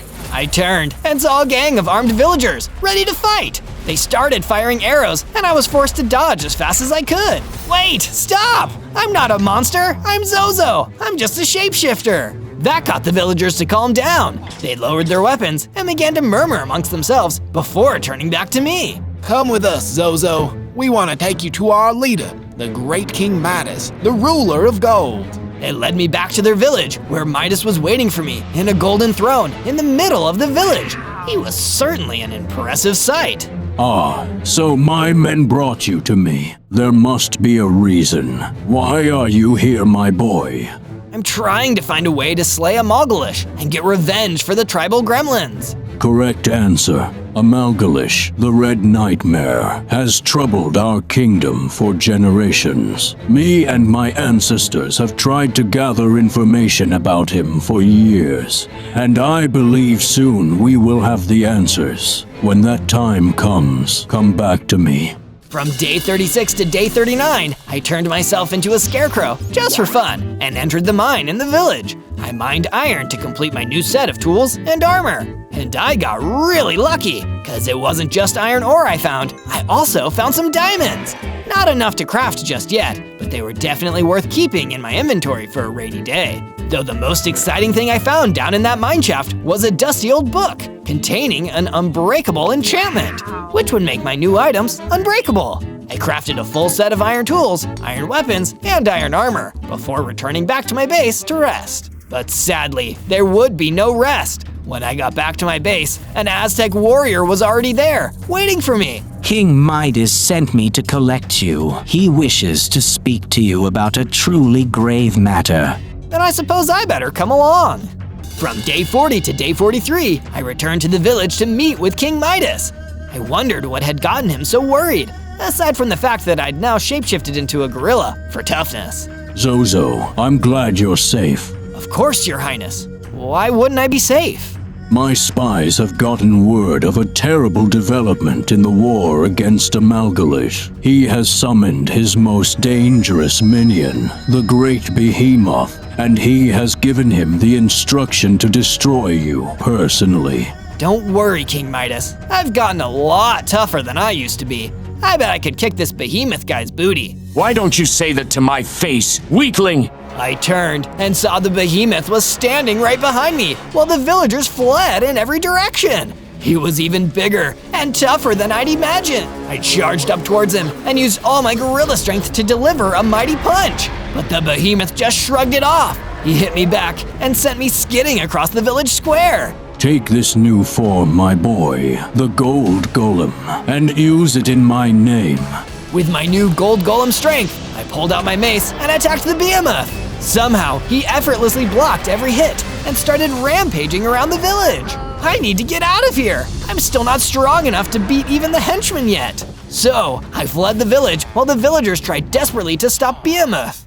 From day 44 to day 49, I returned to my base, feeling so ashamed of myself for running away that I turned myself into a blobfish. I don't deserve to call myself a hero. I left all those poor villagers to fend for themselves. I'm a zero. As I was moping, none other than King Midas turned up, having survived the previous battle. Zozo, I need to call on you yet again. I don't deserve you, King Midas. I was a coward. I ran away. Don't focus on the past, Zozo. We're not going there. I'm here because I have some important knowledge. There are legends of a sacred item, a mithril battle axe, that can be used to defeat the Red Nightmare. A mithril battle axe? But I already have a sword and a mace, and neither of them help. The mithril battle axe is more than just a weapon, Zozo. It's supernatural. It can give its users immense power, even granting them wishes. But it is legendarily hard to obtain. You will either need to find one or make one from mithril ore. The mountains would be the best place to begin your search. From day 50 to day 53, I decided to take the form of a mountain troll and go searching through the mountains for information on the mithril hammer. Maybe if I find it, I can regain my honor after running away from Behemoth. The way up the mountain was tough. At the top, I searched and searched until I found a secret cave tucked away under one of the mountains. It seemed like the kind of place where something important might be hiding away. I put up some torches to light my way inside of the cave, but sadly I didn't find any mithril or a mithril battle axe in there. But I did find a book, labeled The Legend of Amalgalish. Hey, that's the guy I'm fighting. The book described how Amalgalish is an ancient evil who has tried to take over the world many times. But only someone who is of pure heart with a perfect weapon will be able to put him down for good and save everyone. Maybe I do have a shot after all. With at least some extra knowledge, I started heading back to my base. The way down was just as treacherous as the way up, but I eventually made it. When I reached the jungle again, I heard some commotion and I saw a Clink fighting a whole gang of scary jungle spiders. Don't worry, Clink, I'll help you. But by the time I reached him, he'd already defeated all the jungle spiders without breaking a sweat. He was clearly a lot stronger than I was. That was amazing, Mr. Clink. Want to come back to my base? I need someone to help train me how to fight like you. Sorry, buddy, but I'm not the teaching type. Old Clink is too free-spirited to ever be tied down like that. Good luck with whatever you're doing, though. From day 54 to day 57, having been rejected by Clink, I continued back to my base. Well, at least this day can't get any worse. You have a big storm coming, Zozo. I turned and saw that literally the last person I wanted to see right now was standing right behind me. Behemoth, of Mogulish's #1 goon. Oh no, not you again. I believe we have some unfinished business. Square up and prepare to meet your doom. I shifted into my gold golem form and pulled out my mace. This time, I was going to win. I charged straight at him with impressive speed, and with all my might, I swung the mace right into his face. And it had no effect. I still wasn't anywhere near strong enough to fight Behemoth, and all I could do was run away while he laughed at me.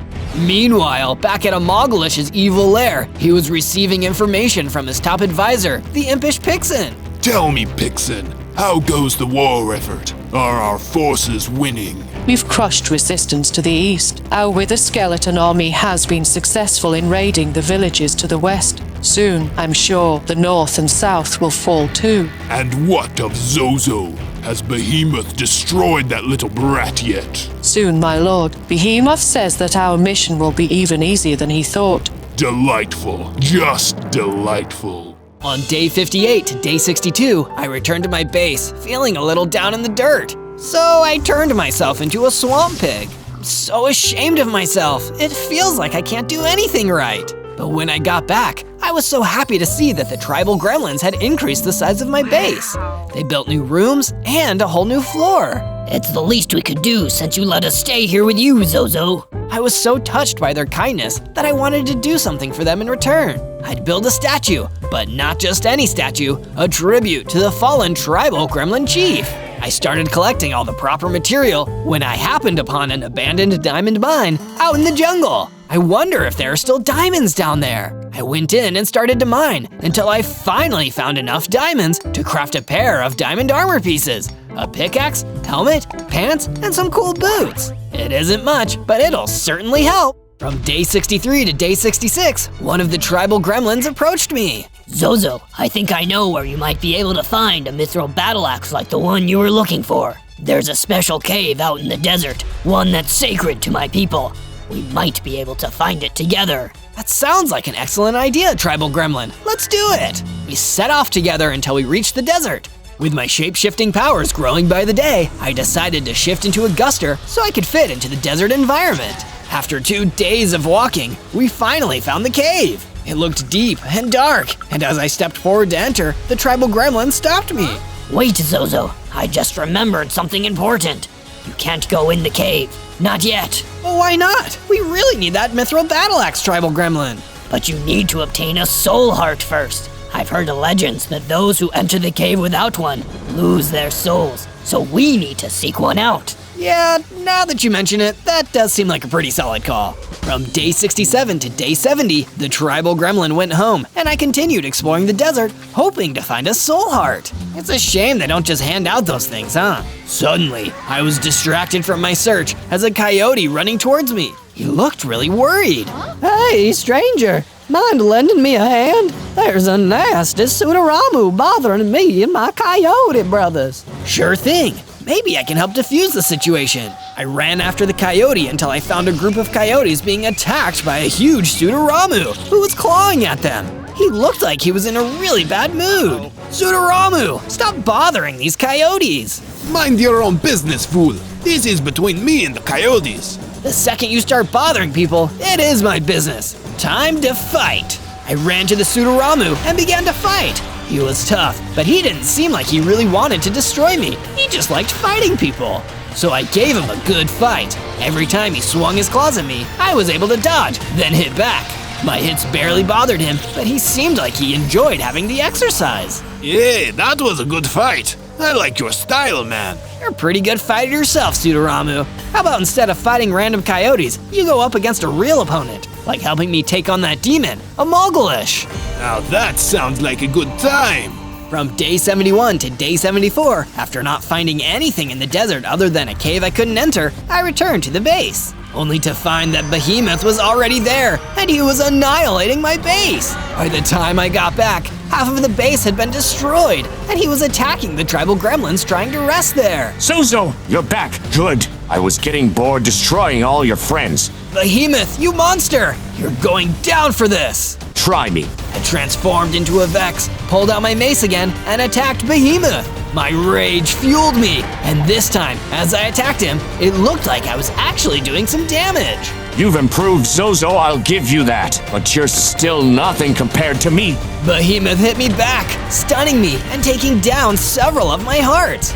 And while I was stunned, he grabbed one of the tribal gremlins and ran off with him. Gremlin, no! But there was nothing I could do. After I got my strength back, I teamed up with the other gremlins to rebuild the destroyed sections of my base and create a new guard tower to watch out for any future intruders. At Amalgalish's lair, he was laughing with glee as his army of monsters and skeletons prepared themselves for the next battle. It is almost time. Soon I will wipe out the resistance, and all will be mine. From day 75 to day 78, King Midas once again arrived at my base, carrying a gift. Zozo, I have heard about your recent losses and your valiant attempts to get your hands on the Mithril Battle Axe. In the meantime, please, as a token of my gratitude for all the work you've done, take this.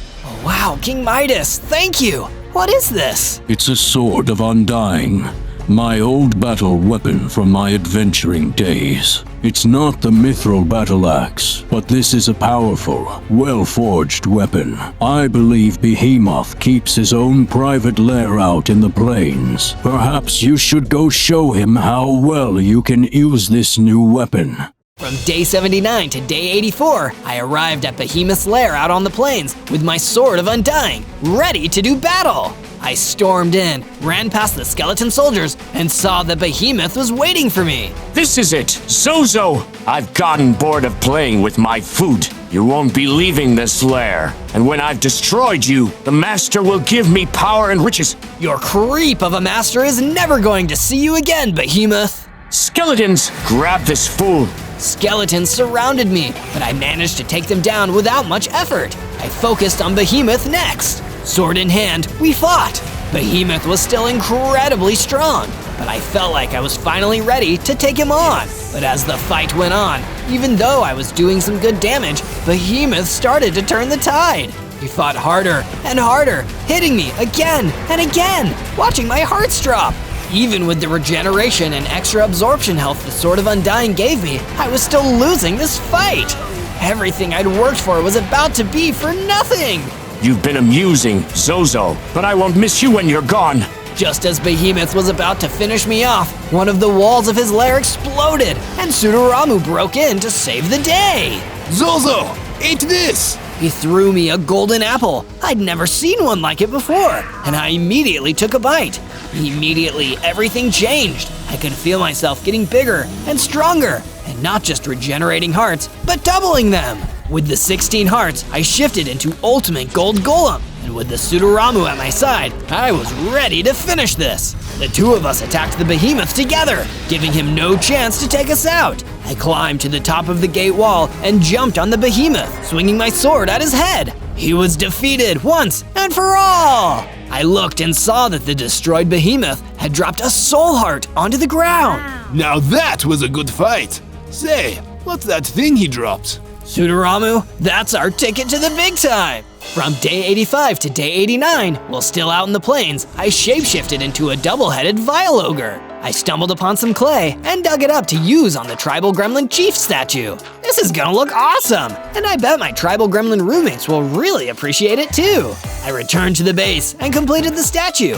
Seeing it there inspired me and reminded me of what really mattered, all the innocent people I was fighting for. With the statue done, I set off for the desert with the Behemoth Soul Heart in my inventory. I could finally enter the sacred cave and obtain the Mithril Battle Axe. It would be a great day! But when I entered, things weren't so easy. There were husks everywhere, and just as I was about to clear them all, a terrifying Jabberwock jumped out of the cave and started attacking me. I needed to pull out King Midas's sword to fight him off, and even then, it wasn't easy. Feels like nothing has been easy for me these last few months. But with the Jabberwock Cave Guardian defeated, I saw it there, waiting for me. The Mithril Battle Axe that would solve all of our problems. I picked it up and felt its power surging through my hands. Ignites and knocks back targets. Well, that is useful. Things are looking up at last. From day 90 to day 94, I emerged from the cave with the Mithril Battle Axe, wondering what I'd use it for first, when I saw that Amalgalish was standing right in front of me. Hello again, Zozo. Think I'd let you get away with destroying my most powerful henchman? For that, I'm going to destroy you myself. I didn't feel like talking to this monster. Instead, with the mithril battle axe in hand, I charged at him, ready to strike. I got one hit in. He instantly hit me back and sent me flying.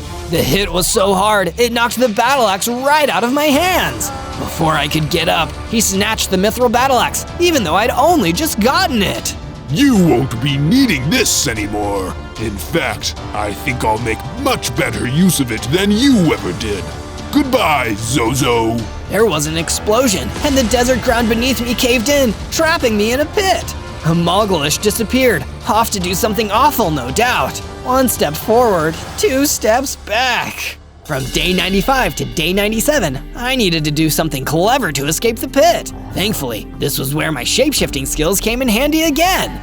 I turned into a bald eagle and flew right out of there, heading towards King Midas's village. With the mithril battle axe lost, I needed to ask him for advice on what I should do next. But it was already too late. When I arrived at the village, I saw it had been completely ransacked. All the buildings were destroyed. I couldn't see any villagers. All that was left was King Midas, near death, next to his broken throne. I flew down and turned into a golden villager, approaching King Midas to see if there was anything I could do to help. I'm sorry, it's already too late for me. Amalgalish used the mithril battle axe to improve his power to unimaginable levels. He destroyed the entire village. You must stop him. You're our only hope. I will stop him, King Midas. I promise. He'll pay for everything he's done. King Midas passed, and I journeyed back to my base. On day 98, I arrived back at the base and found that my worst fears had been made real. Amogalish had come here too and destroyed everything. The base was in tatters, and most of the tribal gremlins were gone. I'd failed. I couldn't protect anybody or anyone. It seemed like Amogalish was going to use the mithril battle axe to rule the world. I felt so terrible about myself, I shapeshifted into a cockroach. Just as I was about to give up hope, one of the last tribal gremlins approached me. I'm so sorry that I failed, tribal gremlin. I let your people down from beginning to end. But this isn't the end, Zozo. You can't give up. If Amogalish could use the magical axe to destroy all this, then maybe, if you get your hands on the axe, you can make it all okay again. And in that moment, I knew that the tribal gremlin was right. If that axe could get us into this, it might be the only thing that could get us out. On day 99, I shapeshifted into King Midas himself as a tribute to the great king's legacy. As him, I approached Amogalish's base, wielding his Sword of Undying. To my surprise, Amogalish himself came out to meet me, holding the mithril battle axe, exactly as I'd hoped. King Midas, this is impossible. I dealt you a lethal blow with the mithril battle axe. You must be Zozo, and I'll be taking that axe. Yes, to the face. This time, Amogalish lunged at me first, upset at being tricked. But that's when I took my opportunity. As he swung the mithril battle axe, I dodged and snatched it from his hands. Thanks, Amogalish. I promise I'll bring it back. With the battle axe in hand, I ran back to my base as fast as I could, hoping that it still had some magic left over after all the damage that Amogalish had done with it. I arrived back at my base and began to wish, holding the axe tightly in my hands. I wish for all the tribal gremlins to be brought back and for my base to be fully repaired. That's all I ask for. And seconds later, the axe vanished from my hands, never to be seen again. But my wish was granted. My base was back to normal, and all the tribal gremlins had been brought back.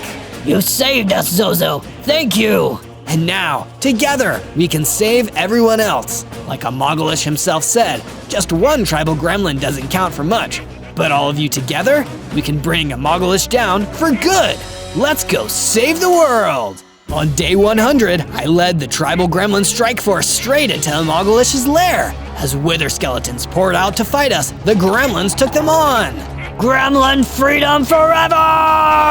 And as the fight raged on, of course, Amogalish crawled out of his lair, ready to fight me personally.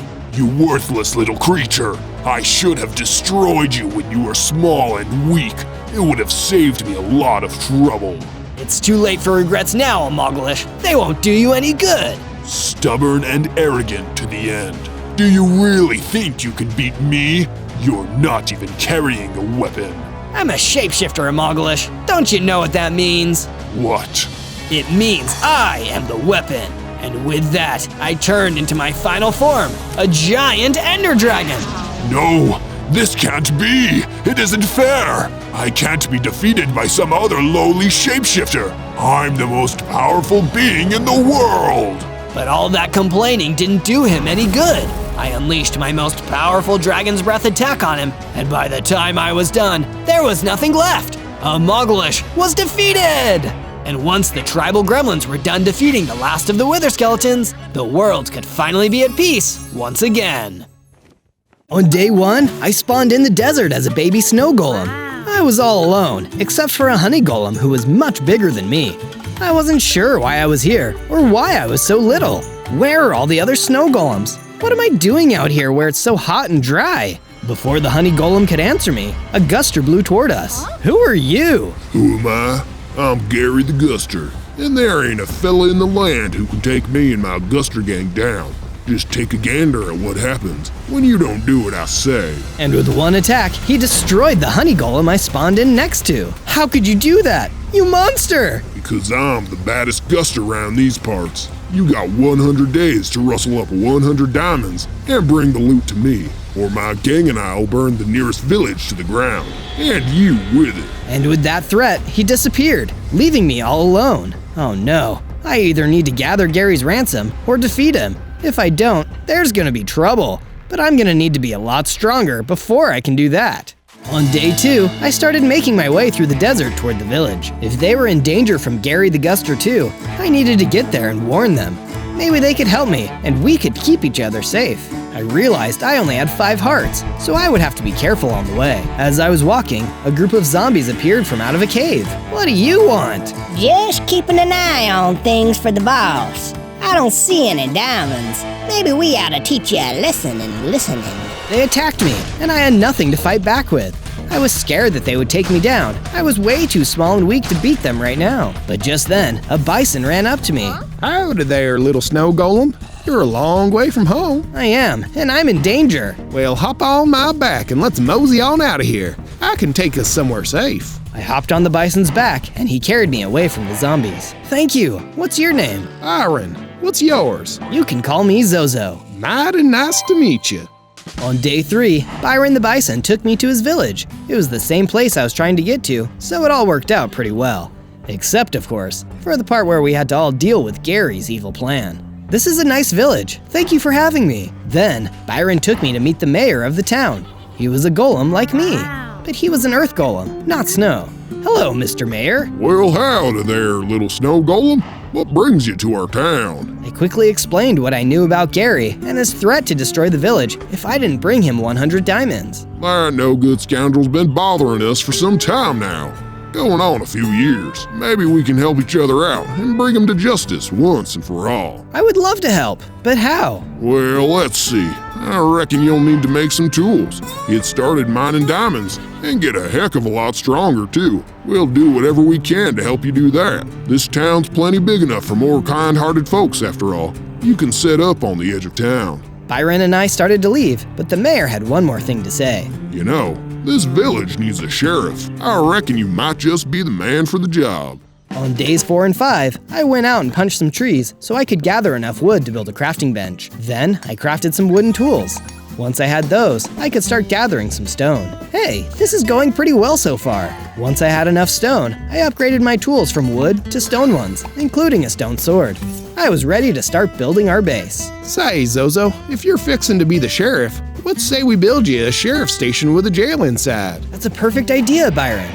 We can use it as an armory too. It'll be the perfect place to help keep the village safe from Gary and his gang of goons. Then, I had a brilliant idea. Byron, every sheriff needs a deputy. Do you want the job? Well, shucks, Zozo. I'd be honored. With Byron chosen as my deputy, we got to work building our base, a couple of jail cells, and 2 rooms for us to sleep in. The mayor stopped by to admire our progress. This looks mighty fine, boys. Here, Zozo, this should help you get started. The mayor handed me a strong potion.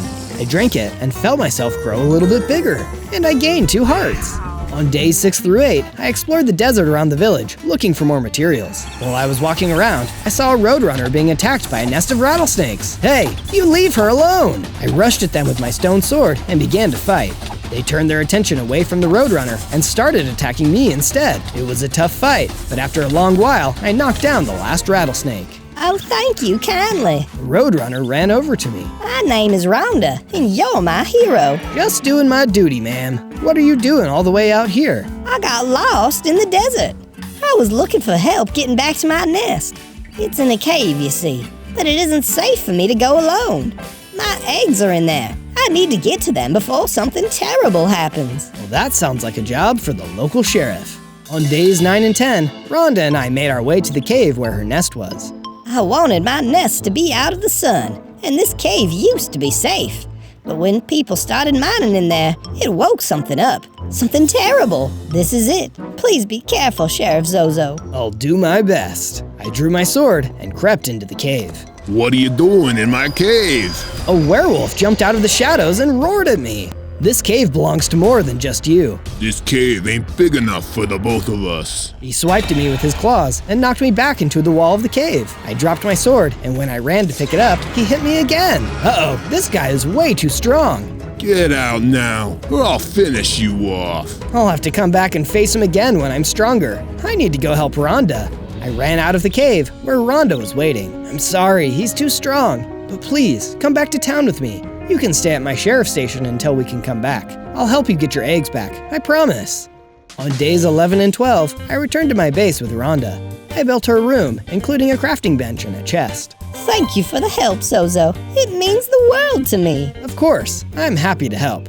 Now that we're safe, do you know anything about Gary the Guster? Not too much, only that he's got a hankering for diamonds and power, and won't let anything stand in his way. He's hurt a lot of people, made himself a lot of enemies. If we all band together, maybe we can do something about him. That's what I've been thinking too. Glad we're on the same team. After my chat with Rhonda, I went mining for some more materials. I found iron and coal too. I made a furnace and smelted the iron, then used it to craft some iron tools and boots. Best of all, I crafted an iron sword. Then, I built an armory where I could store all of my new tools. This base is coming together. We'll be able to take on Gary and his gang in no time. On days 13 to 15, I wanted to find a way to get stronger, so I talked to Byron the Bison for some advice. Well, I reckon the best strength in the world is experience. You ought to go on a quest or two and get better at helping others out.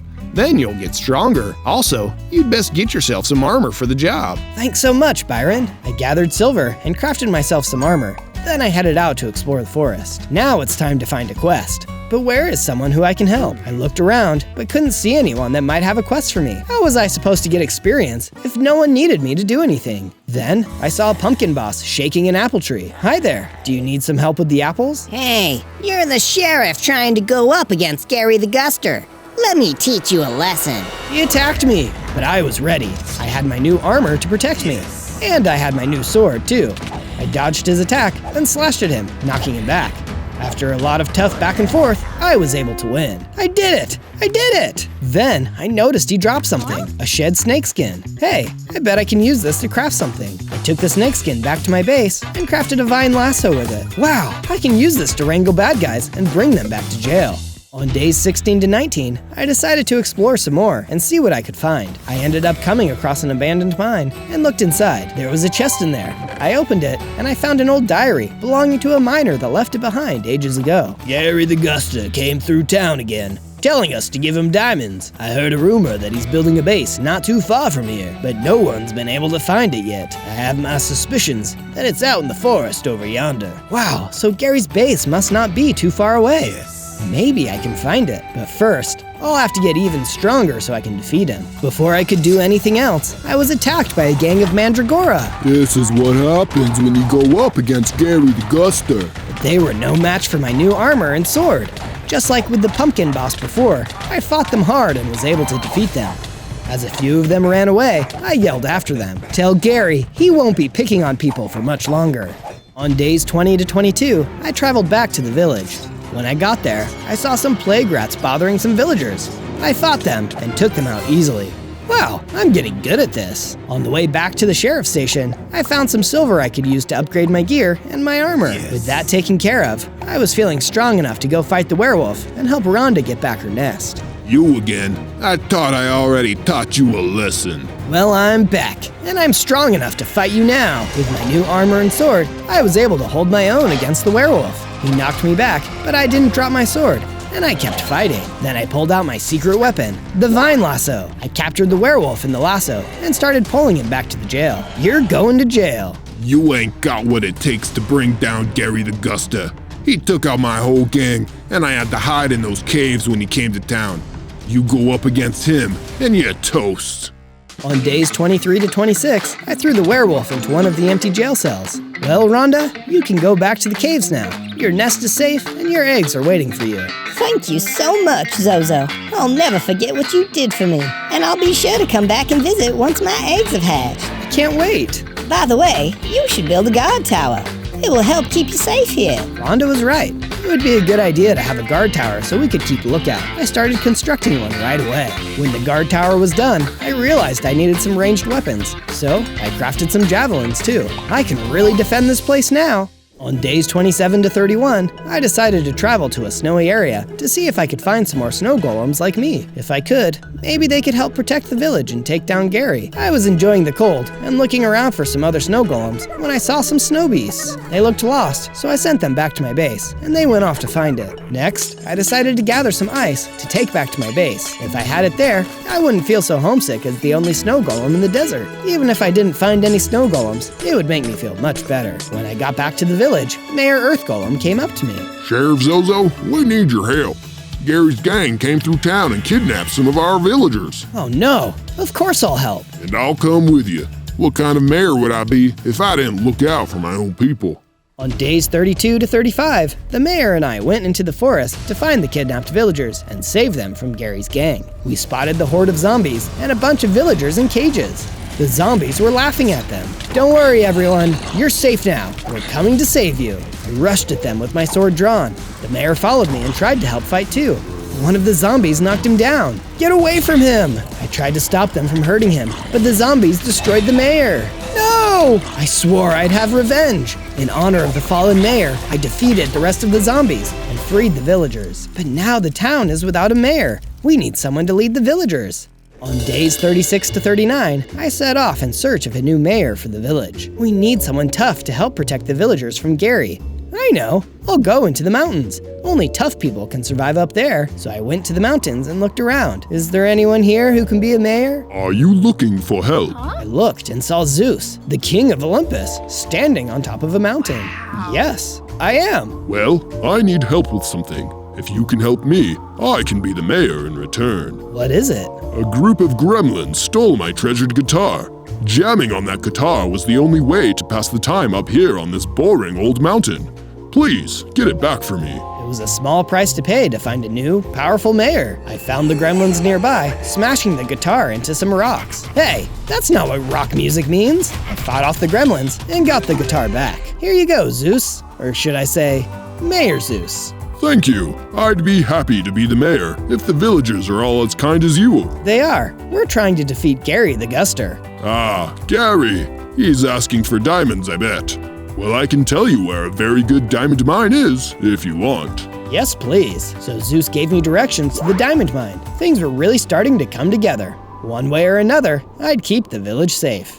On days 40 to 43, I returned home to the village and dropped off Mayor Zeus at his new house. Back at the sheriff's station, I decided to spiff up the place. I added torches and bookshelves for extra light and to give me and Deputy Byron something to read on our downtime. Once I was done, I checked in with Byron to see what he thought. Say, this looks great, Sheriff.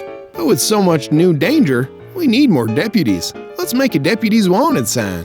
Great idea! I added a sign outside the station. New deputies wanted. And pretty soon, villagers started showing up to apply for the job. 6 new deputies joined. I built a barracks onto the base with bunk beds, so they would all have a place to sleep. Gary the Guster won't know what hit him when we take him on. One of the snow beasts came to find me while I was working. We heard a rumor about an ice cave where another snow golem is living. You should check it out and see if he can help us. Wow, thank you! Another snow golem. It almost sounded too good to be true. On days 44 to 49, I journeyed to the ice cave to search for the other snow golem.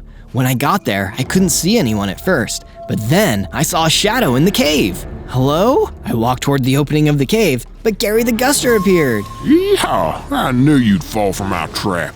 I hear you've been rustling up a team to try and beat me. Well, I can't have that. You're such a bully, making people get diamonds for you. Why do you even need so many anyway? You sure do ask a lot of questions, Sheriff. I'll have you know it's my dream to live in a mansion made out of nothing but diamonds. I don't care how many towns I have to destroy to get them, neither. That's terrible. Never said I was nice. Now I gotta mosey on back to my diamonds, but I'm not letting you go that easy. Alpha Coyote, get him! Gary whooshed away, and in his place, there was an Alpha Coyote. He was pretty big and strong too, but I knew I could take him. I drew my sword and got ready for a fight. On days 50 to 53, I fought hard against the Alpha Coyote. You might as well give up now. I'm so much bigger than you. You may be big, but I'm brave and strong, and I have the support of my friends to keep me from giving up. With a decisive strike from my sword, I defeated the Alpha Coyote. I did it! I won! Well, I won this battle. There's more to come. Hey, wait, what's this? I looked on the ground where the Alpha Coyote fell at the end of our fight. There was a journal. Hey, this says property of Gary the Guster inside. It must belong to him. Dear Diary, I built the best dang hideout this Wild West has ever seen. It's so sparkly, made up of all those diamonds I took from the villagers. And no one will find me here between the two tallest mountains in the region. They'll never get rid of Gary the Guster and his gang of goons. Hey, I know where those mountains are. When the time comes, I'll be able to find Gary's base after all. On days 54 to 57, I ventured deeper into the ice caverns. I wasn't going to give up my search for another snow golem now. I had to keep looking and see if there was really someone here, or if it was all just one of Gary's traps. In the distance, I could see the light of a fire. There was someone here. As I got closer, I could see that some of the zombies from the Guster gang of goons were gathered around the fire, and they had a snow golem with them. Oh no, I have to help him escape. I stayed back and out of sight and threw one of my javelins at the zombies. I had the element of surprise, and they scattered when it hit. Take that, you undead outlaws! Hey, where did you come from? This is our hideout and you're trespassing. No, you're the ones who are trespassing. Instead of getting into an argument with them, I decided to get right to the fighting instead. I rushed in with my sword and fought them with everything I had. Quick, let's get out of here. The zombies ran out of the caverns, leaving me with the snow golem. I'll get you out of here. Not so fast. I turned around and there was an axe sticks. You're not taking this prisoner without a fight, unless you've got those 100 diamonds for Gary. You'll never get those diamonds from me. I took axe sticks down and let the snow golem free. Hey, look! Oh, it's a power potion. I drank it and grew bigger, and I gained 2 more hearts. Wow, that's amazing! Thank you so much for letting me go. Gary has been taking out all of the golems, so there will be no one left to protect the villagers. I was so scared that I was the only one left. Well, now you know you're not alone. Come back to my base with me. We've got a whole bunch of people to help. Gary won't get away with it this time. On days 58 to 62, I worked on improving things at the base. The sheriff's station was pretty great, but it could still get even better. The villagers had all the food we could need, but we needed to make way more tools and weapons. I expanded the crafting area and the armory, so we'd have lots of space for more equipment. Then I headed off to the area Zeus told me about, where I could find lots of diamonds.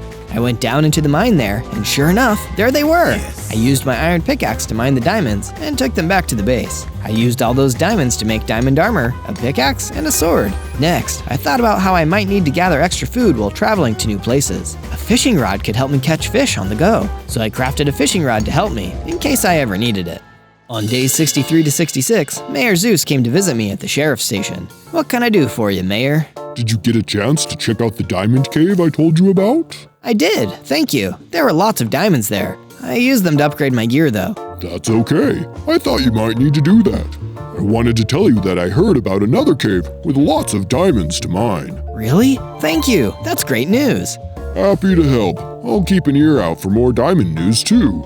I really missed my old friend Mayor Earth Golem, but Zeus was doing his legacy proud and seemed to really care about the village. I set off to the new cave to mine for more diamonds. Inside, I saw a group of little Kados. I could hear them whispering to each other. I'm telling you, the boss is out there somewhere. Boss? Are they talking about Gary the Guster? He's a werewolf. He's tough. Not as tough as Gary. There's no way he survived that attack. We're doomed. We'll be next. Wait, these must be members of the werewolf's old gang. I wonder if they'll try to fight me. Hey, are you the sheriff? Why do you want to know? We hear you're trying to fight Gary the Guster, and we want to help. Really? That would be great. If you can help us rescue more of our old gang, we promise to all help you out. They're in an underground base deep in these caves. You got it. Go back to my base at the sheriff's station, and I'll come meet you when I've rescued your buddies. Also, your old leader's there in jail. Sorry about that. On days 67 to 70, I traveled deeper into the caves in search of the underground base. If I could find more of the werewolf's gang, that would be even more deputies to fight with me. Look at me, turning outlaws into good guys. Mayor Earth Golem would be so proud of what a great sheriff I'm becoming. Before I could celebrate my progress anymore though, I spotted a Nightwalker mage holding another group of little Kados prisoner. Those must be the rest of the gang they were talking about. How can I get them out of here? He looks pretty dangerous. I don't know if I can fight him and make it out. I started looking around for a way to sneak by the Nightwalker mage, but I couldn't find anything. I guess I'll have to be brave and try to fight him, even though I'm scared. I thought about my friends and how they'd all faced so much danger with me so far. If they could do it, so could I. I attacked the Nightwalker mage, and he flew into the air to dodge my attack. This looks like a job for my vine lasso. I tossed it at the Nightwalker mage and caught him.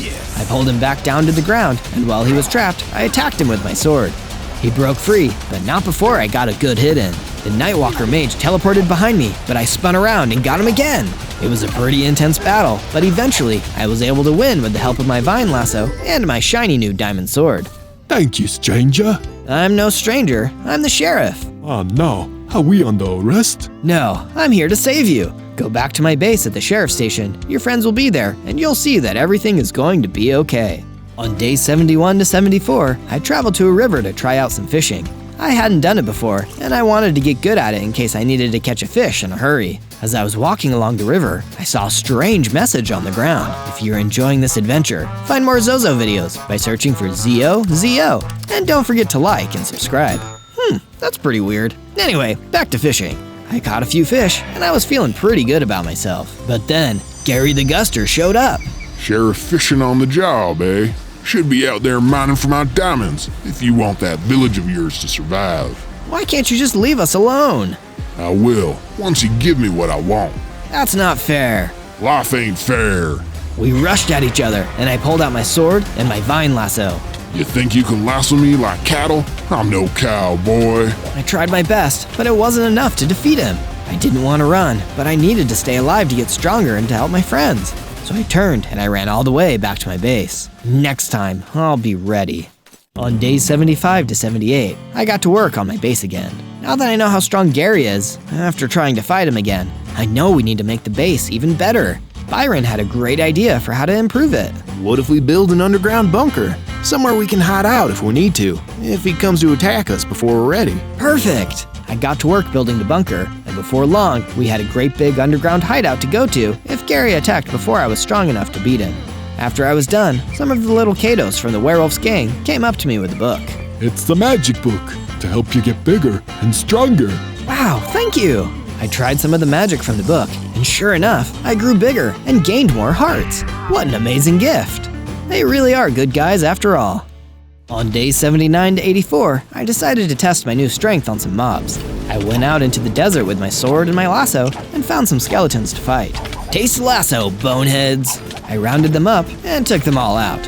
After I defeated the last of the skeletons, a desert lord came up to me. Is he going to try and fight me too? But to my surprise, he gave me a gift instead. Thank you for getting rid of the skeletons. They've been making so much trouble here. As the lord of this desert, I present you with this sharpness enchantment, which will increase the power of your sword. Awesome! So now I'm stronger, and my sword is stronger too. This is great! On days 85 to 89, I came back to the base, only to find it under attack by an army of zombies. Of course, this has got to be the work of Gary the Guster. There were so many of them, it would be dangerous to get close. Thankfully, I had some of the javelins I made earlier. You're about to find out why you don't mess with the sheriff, zombies. I threw javelin after javelin until I had the zombie gang on the run. With the help of the rest of my deputies, we were able to run the undead outlaws out of town. But it wasn't just my base they were interfering with. The zombies were causing trouble all over town while I was gone. One of the villagers ran over to me and told me that while the zombies were ransacking the town, they took one of his chickens. Don't worry, villager, I'll have that chicken back to you safe and sound. I chased the remaining zombies out into the woods, and I saw the chicken running along with them. That must be the villager's chicken, but the zombies had such a head start now. I didn't know if I could catch up to them in time. Wait, the javelins can come in handy here too. With a few well-placed throws, those zombies were done for, and the chicken was free. Come on, little chicken, let's get you back to your owner. I brought the chicken back to his owner, who was so happy to see him. The villager thanked me for getting his chicken back, and felt terrible that he didn't have anything to give me as a reward. Don't worry about it. The only reward I need is knowing I did a job well done. On days 90 to 94, I followed the trail of zombie footprints and destruction until I finally found a cave with a sign out front. Get out of these parts or face the wrath of the Guster Gang. This has gotta be it, their secret hideout. I better check it out. I snuck into the cave and saw that it was empty, except for one strange figure standing there, like he was waiting for me. Who are you? I'm the Soul Leader, and I'm here to make sure you don't mess with the boss's plans no more. Why would you work for him? What he's doing is wrong. He's hurting so many people, all because he's greedy. Nothing wrong with a little greed. It's a dog-eat-dog world, Sheriff. We're all just trying to get fed. But isn't it better to be nice, to help others, and know that they'll help you in return? What kind of sucker helps people? That ain't this kind of town. But it could be. Enough chatter. Turn and draw your weapon, Sheriff. I drew my sword and my vine lasso, ready for a fight. After all of my recent experience, I was feeling pretty good about it. But when the Soul Eater rushed at me, I knew I was wrong. This wasn't an ordinary fight. He was incredibly fast and strong. Definitely the toughest fighter of the Guster Gang I had met so far. I didn't have much time. I had to think fast. I ran backwards away from him and pulled out a javelin. Let's finish this! On days 95 and 97, I continued battling the Soul Eater in the Guster Gang's secret cave hideout. It was pretty close, but putting some space between us and throwing a javelin helped me to do some crucial extra damage and get the advantage I needed. While the Soul Eater was recovering, I tied him up in my lasso and rushed him with my sword. Oh, this can't happen. You're weak. I'm strong now. With the Soul Eater beaten and not going anywhere, I decided to look around the hideout for anything I could use. Hey, a battle axe! Awesome! You're coming with me. I turned back to the Soul Eater. And so are you. Let's get you back to the jail and you can start talking. I took the Soul Eater back to the sheriff's station and put him in the other cell there. Tell me what you know about Gary the Guster. Fine. I can draw you a map to the diamond castle he's building. Is that what you want? Yeah, that would be great. Then you'll let me go? Only if you promise to try being a good guy. If it gets me out of here, then sure. Here, Sheriff. No tricks. It's real. Now I knew exactly where to go to get Gary once and for all. On day 98, after I got the map from the Soul Eater, I decided to walk around my base and check in on everything. All my new deputies were doing great, settling into their duties. As I was seeing what the deputies were doing, I heard someone come to the door. It was Rhonda, and she had a bunch of baby roadrunners with her. Children, this here is Sheriff Zozo. He helped me get back to you when you were still eggs in the nest. I owe him a lot of thanks. Oh, Rhonda, I'm so glad you and your babies are doing well. You're a hero, Sheriff Zozo. Never forget that. Next, Byron came to talk to me. Sheriff, it's been an honor to be your deputy. Thank you for giving this old bison a chance to help save my village. Take this potion of strength as a token of my appreciation. Thank you so much, Deputy Byron. Mayor Zeus stopped by to see me next. I never thought I'd be a mayor, but you believed in me. I believe in you too, Zozo. Don't forget, fellows like Gary are driven by greed and nothing else. Friendship and goodness are so much stronger, and they'll win in the end, every time. Remember that. It seemed like everyone believed in me, and with amazing friends like these in my corner, Gary wouldn't stand a chance. On day 99, I followed the map I got from the Soul Eater. It was now or never, with only one more day left before Gary would come to collect his ransom. There was no way I was going to let him destroy the village. As I was walking there, a pigeon flew by overhead. You can do it, Zozo! Thank you, pigeon. I reached a massive castle made of diamonds, surrounded by zombies and skeletons. He has this many diamonds already, and he wants even more? This guy's the worst. There were so many enemies outside, I wasn't sure if I could take them all on by myself. But then, my trusty Deputy Byron the Bison showed up. Didn't think I'd let you do this without your first deputy, your right-hand man, did you? Day 100, Byron and I fought our way through the zombies and skeletons and headed into the Diamond Castle. There were so many of them, it was a miracle we got through. How can this guy afford to pay all these goons and build a diamond castle? We've got to keep fighting, Zozo. We're almost there. You're right, Byron. We can do this. Inside, Gary the Guster was sitting on top of a diamond throne. Well, well, well. Look what the cat dragged in. We're here to end this, Gary. Your reign of terror is over. Well, ain't that a hoot? Listen, little sheriff, you can't fight the wind. I'm a force of nature, and I ain't going nowhere. Too bad. We're here to shut you down. I pulled out my trusty vine lasso and got ready to wrangle Gary. But before I could, he threw sand in my eyes and I dropped it. I couldn't see what I was doing. I'll be your eyes, Zozo. Dodge to the left. He's gonna attack. I listened to Byron and dodged. It helped me avoid Gary's hit. Hey, that's cheating. Blinding people before a fight is cheating, Gary. And Gary didn't let up. I could feel the force of his mighty winds trying to blow me away. But Byron was still there to help. Rush at him with your sword. Straight forward. You can't do this dance forever, cowboy. I don't have to. What in tarnation? I rushed at Gary with my sword, and Byron ran at him too. Together, we dealt one huge blow, and Gary dissolved. He was gone. Is it really over? It's really over. Let's say you and I get back to the town and rustle up some celebratory grub. That sounds good to me. You make a darn good sheriff, Zozo. And thanks to us, Gary the Guster and the Guster Gang would never hassle another town again. On day 1, I spawned in as a baby dragon. Whoa, I'm no ordinary dragon. I'm a warden dragon. I opened my mouth and shot out some dragon breath, then shot off a sonic boom. They were both pretty weak, but still cool. That's when I noticed a nearby ender dragon and warden. Hey, I have the same powers as you guys. You must be my parents. My mom and dad were excited to see me, and everything was happy. But suddenly, a big buff evil Steve came out of nowhere. What's this? A warden and a dragon combined? I already hate dragons, but a dragon combined with a warden is even worse. Run, Zozo. We'll hold him off. I wanted to help, but she was right. I was too weak. As I watched the battle, I saw that Buff Steve was able to destroy my dad. No, how can he be so powerful? Buff Steve then captured my mom. I had to hurry away. You get back over here, or your mom will never be free. Don't worry about me. Run to a portal and destroy it behind you. I listened to my mother like any good boy should, and ran away before Buff Steve could capture me. I ran into a nether portal to escape. On day 2, I came teleporting through a nether portal, landing in the overworld. I turned and shot off my sonic boom, destroying the portal behind me. I don't know how much time that buys me, but I have to get stronger to save my mom. If I was going to save my mom, I had to get the gear to do it. Using my claws, I began gathering up some nearby materials in order to build a base. I don't need anything fancy yet, I just need something that can keep me safe. Speaking of being safe, I was suddenly attacked by a bear. Get back, I have claws too! But trying to win this fight was foolish. I had no choice but to run. Oh boy, it looks like the overworld is just as dangerous as the nether. I kept running until I found myself on a nice, steep mountain. If I hollow this place out, this could make for a perfect base.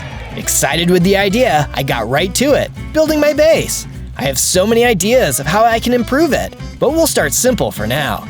Soon, the start of the base was ready. I feel like it's going pretty good so far. Tomorrow will bring me one step closer to saving my mom. On day 3, I kept mining down into the mountain when I popped out on the other side. But as luck would have it, there was something unexpected. Is that an ender dragon nest? It looked like there was an egg inside of it too. Just then, a phantom appeared. He got closer to the egg. He was going to eat it.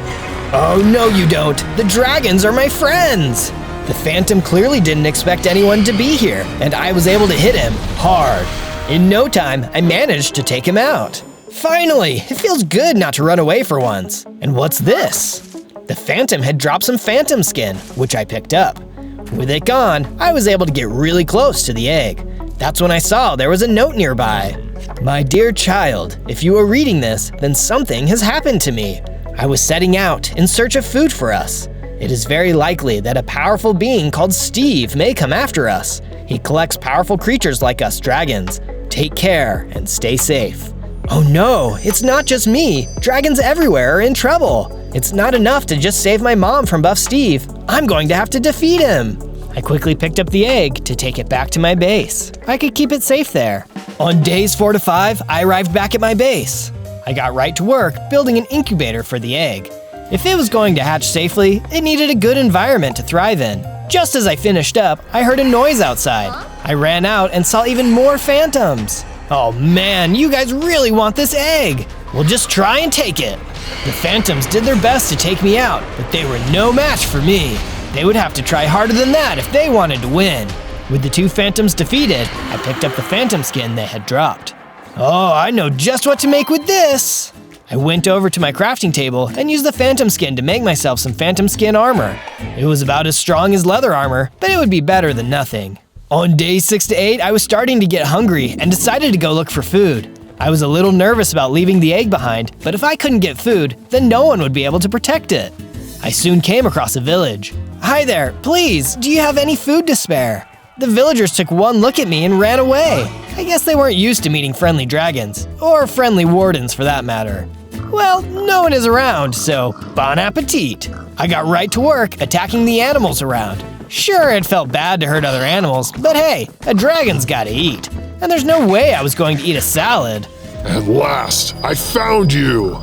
I looked and saw Buff Steve standing there. This time he had on dragon armor. He was even stronger than before. You, what do you want? Isn't it obvious? You! He clearly wasn't in the mood to chat, and I had no choice but to fight. I started swinging, but it was clear he was too strong. Looks like you're all mine. I saw a window to escape, and I took it. I had to get out of there, and fast. You might have slipped away this time, but mark my words, I'll find you. He was probably right, but today was not that day. On days 9 to 10, I had made it back to my base. That's when I heard a noise coming from the incubator. Oh no, the egg is in trouble! I ran into the room to find the egg was still there, but it was hatching. Suddenly, a small baby ender dragon climbed out. Are you my mom? Who, me? No, I'm Zozo. Oh, so where's my mom? I'm not sure, but she left this note in your nest. It was there when I found you, and then I brought you here to keep you safe. The little dragon read the note. I guess being able to read was a gift us dragons get at birth. I see. I wish I could have just stayed in my egg. It's sad out here. Hey, it's okay. There's a lot of cool things to do in the world too. Really?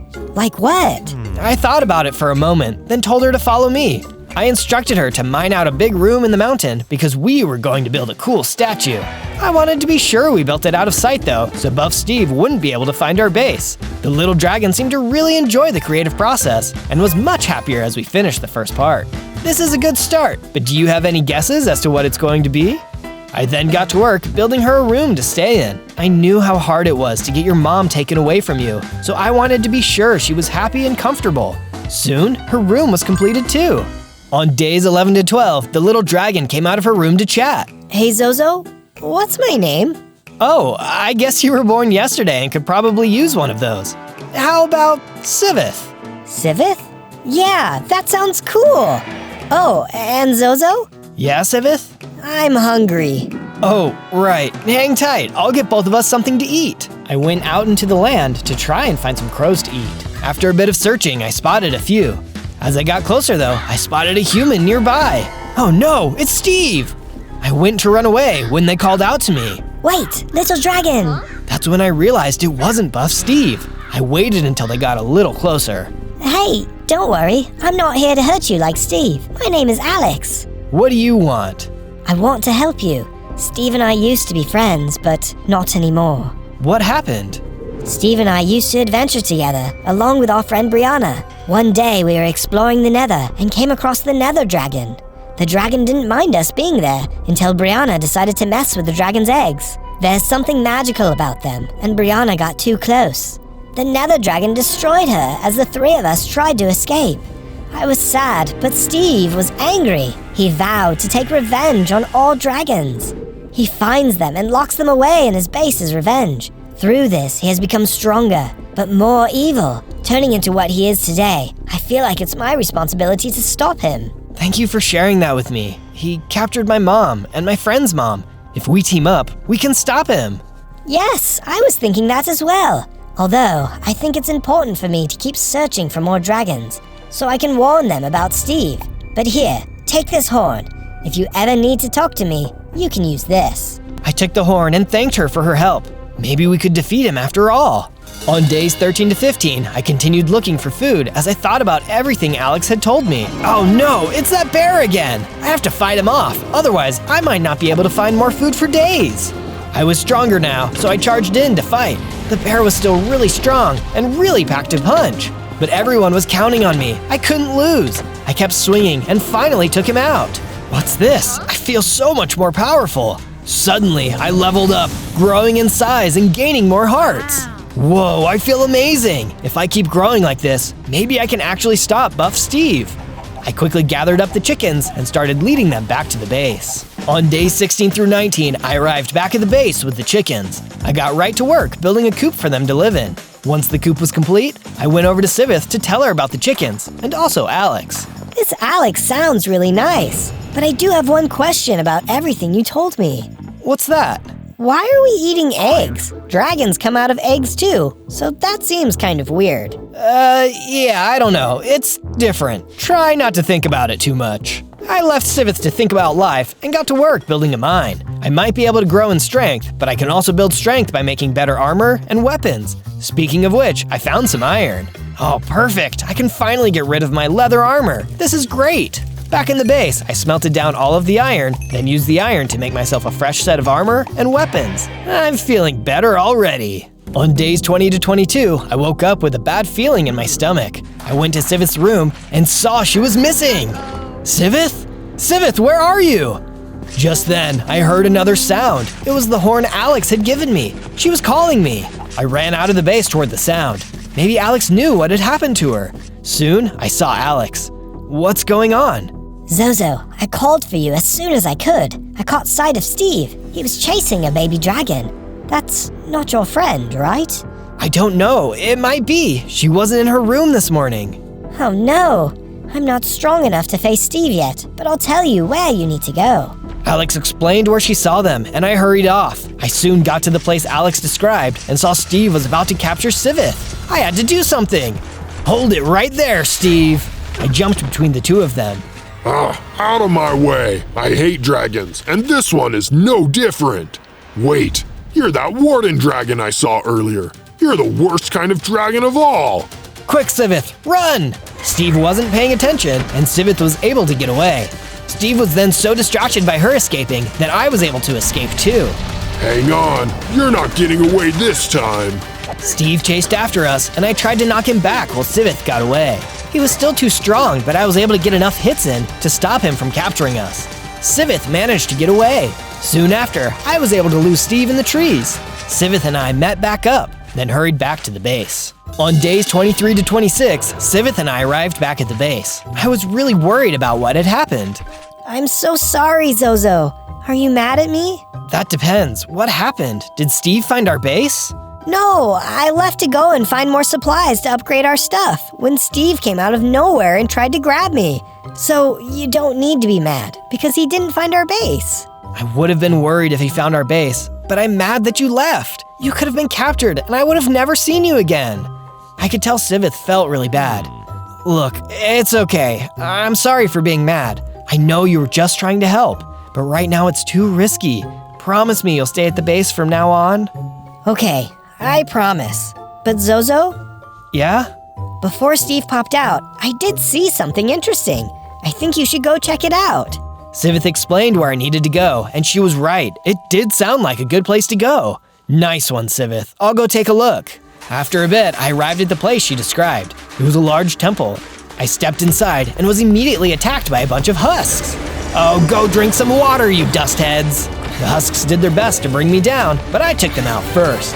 After the last one had disappeared, I saw something interesting. Oh, and what might this be? I took a look and saw that there was a bone sword. Wow, this is cool! That's when I realized that the sword also gave me a special ability. Now I could spit spikes. Now that is awesome and mildly confusing. I tested it out, sending spikes shooting at the wall. As I hit the wall, murals started to appear. Just then, a mummy came out and attacked me. Oh, someone is jealous of my spit takes. I kept launching spit spikes at him, slowly wearing him down. He was not a fan, but it didn't matter because I had to survive this. Soon enough, he was gone. So what's up with these murals? I took a closer look and realized they told the story of an epic adventure. One you can watch if you search for my channel, Zozo, Z-O-Z-O. This is when I survived 100 days as Moses. You'll really like that one if you're liking this one so far. On days 27 to 31, I had left the temple and arrived back at the base. As I entered my base, I could barely recognize Sivith. She was now the same size as me. Wow, Sivith, you're even stronger now, and I know just the way to celebrate. Sivith and I headed out to do some more work on the statue. Sivith felt like a little sister to me, and I was happy to have someone on my side. Together we could do anything. We were finishing up the next part of the statue when Sivith had a thought of her own to share. This is looking good, but something isn't quite right. Feels like it could use a different material. I think you're right, and I know just what to get. I took off to grab the material I had in mind. I am a little bigger now. I wonder if I can fly. I gave it a shot and found that while I couldn't fly, I could glide. Well, that's better than nothing. I soon arrived at the bottom of the hole, but was soon attacked by stragglers. Out of my way, I've got a statue to save. The stragglers did their best to knock me down, but they were no match for me. With them out of the way, I quickly found what I was looking for. This amethyst is just what we need. I can't wait to see if it looks good on the statue. I mined up as much amethyst as I thought we'd need, then got ready to head back to the base. The statue is going to look amazing now. On days 32 to 35, I was on my way back to the base when I was attacked out of nowhere by piglins. What are you nosy oinkers doing out here? I fought them off using everything I had until the last of them were defeated. That's when I heard something nearby. Hey, were you hiding from the piglins? It's okay now. The dragon is talking to me. The villager was so scared and tried to get away from me. But just then, another piglin popped out and started chasing after him. Hey, watch out! I rushed over and took on the piglin. In no time, I was able to defeat him. You saved me? Wow, thanks. No problem. Where did all of these piglins come from anyway? I'm not sure, but my village is full of them. We could really use someone like you to come and clear them out for us. Would you be willing to help? Say no more. I'm on the case. On days 36 to 39, I followed the villager back to his village. As we got closer, I could see he was right. The village was full of piglins. Let's try to get a better view of what's going on. We snuck around the outside of the town to get a better viewpoint of what was happening. You see that structure in the middle of the town? That's where everyone is probably hiding out. Got it. Hang back. I'm going to rush in there and get everyone out. Whoa, hang on. I know you took those guys out back there, but those were just low-level scouts. You can't hope to take on all of those guys down there at once. Okay, so what do you suggest? It will be nighttime soon enough. I think we might be able to sneak in and get everyone out safely. I'm good with that plan. We'll give it a shot. On days 40 to 43, the villager and I waited for nightfall. Soon, we saw that the piglins had begun falling asleep. It was time to make our move. Let's do this. We snuck into the village, doing our best to keep quiet. Even the smallest of noises could wake up the piglins. Which just then, there was a clang. My new villager friend accidentally bumped into something. Sorry. It was too late though. The piglins were awake and not happy to see us. Looks like it's plan A after all. My new friend was right. These piglins were much stronger than the scouts I had fought outside the village. What he wasn't right about though was my ability to take them on. I was tough, and the piglins fell one by one as I took them out. Soon enough, they were all defeated. Zozo, you did it!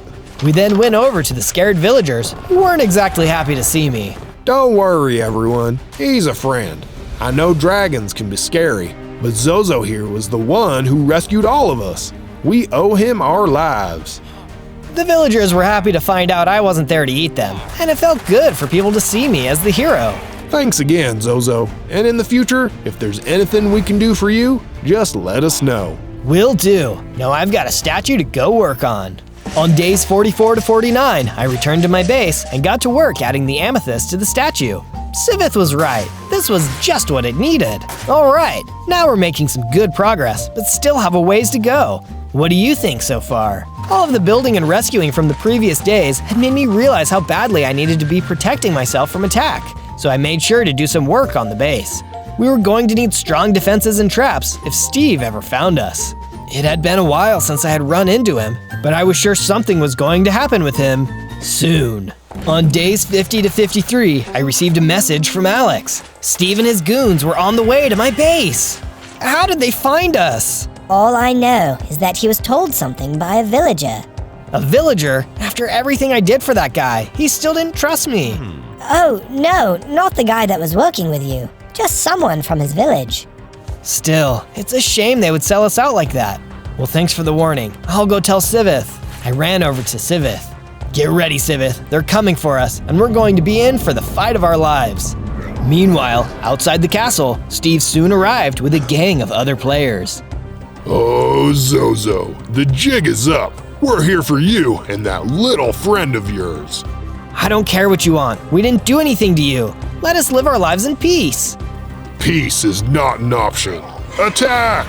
Steve motioned for 2 of his soldiers to charge. As they got closer to the door, our trap started firing arrows, which quickly took them out. You're smarter than you look, but there's plenty more where that came from. Next up came an archer who did their best to try and disable our traps, shooting flaming arrows into them. Unfortunately, that seemed to do the trick, and the trap stopped working. 2 griefers came up to the door, laid some TNT, and lit it. But suddenly the traps came back to life, taking out the archer and trapping the griefers in. There was an explosion, which took them out, but also took out the traps and door. The base was open now though, and the players started to run in, but not before falling into my pitfall trap. Another noob tried running in too, but fell right into the hole. Just then, someone vented in through the side and took a look in the hole. Unfortunately for them, their Spec Ops teammate popped in and knocked them down the hole. These guys really need to learn to work together. He filled in the hole, and the rest of the team charged in. Bring it on! The players charged at me, while I did my best to fight them off. Leave us alone! We didn't do anything to you! Most of the players were pretty weak, but I could hear someone setting off explosions in the background.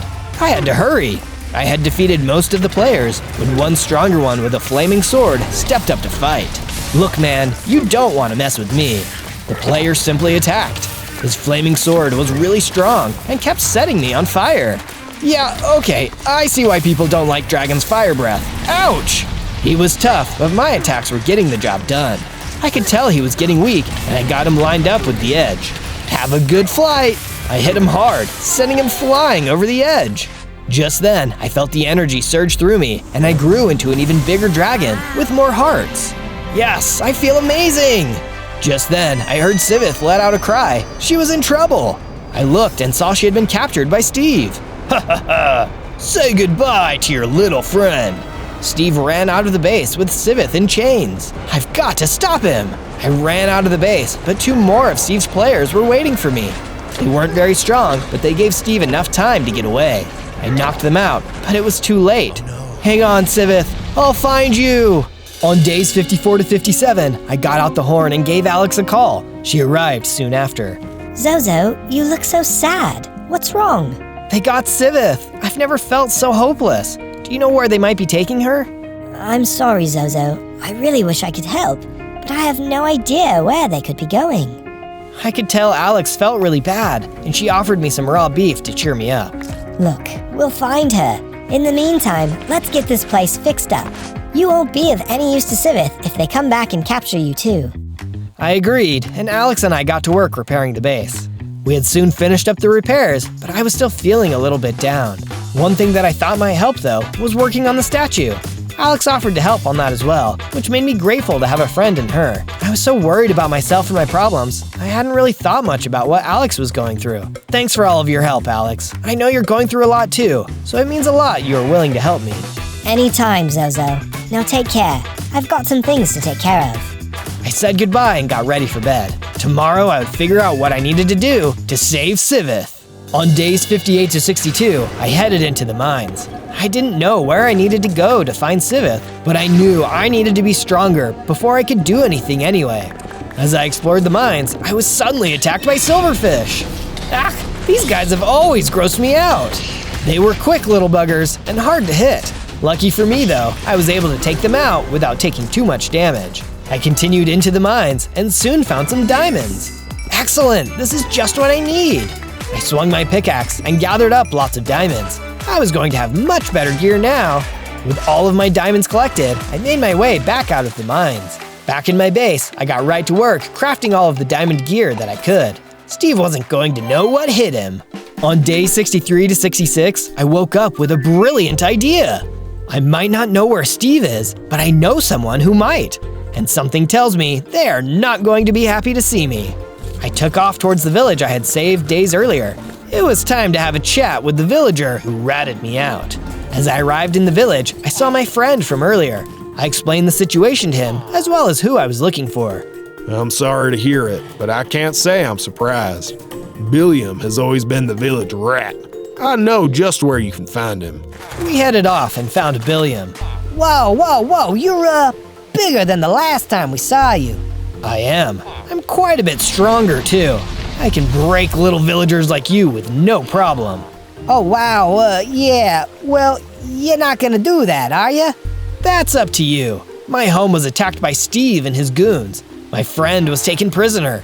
I can't forgive this, but I might be able to look past it if you tell me where I can find her. I'm sorry, but I don't know where they might have taken her.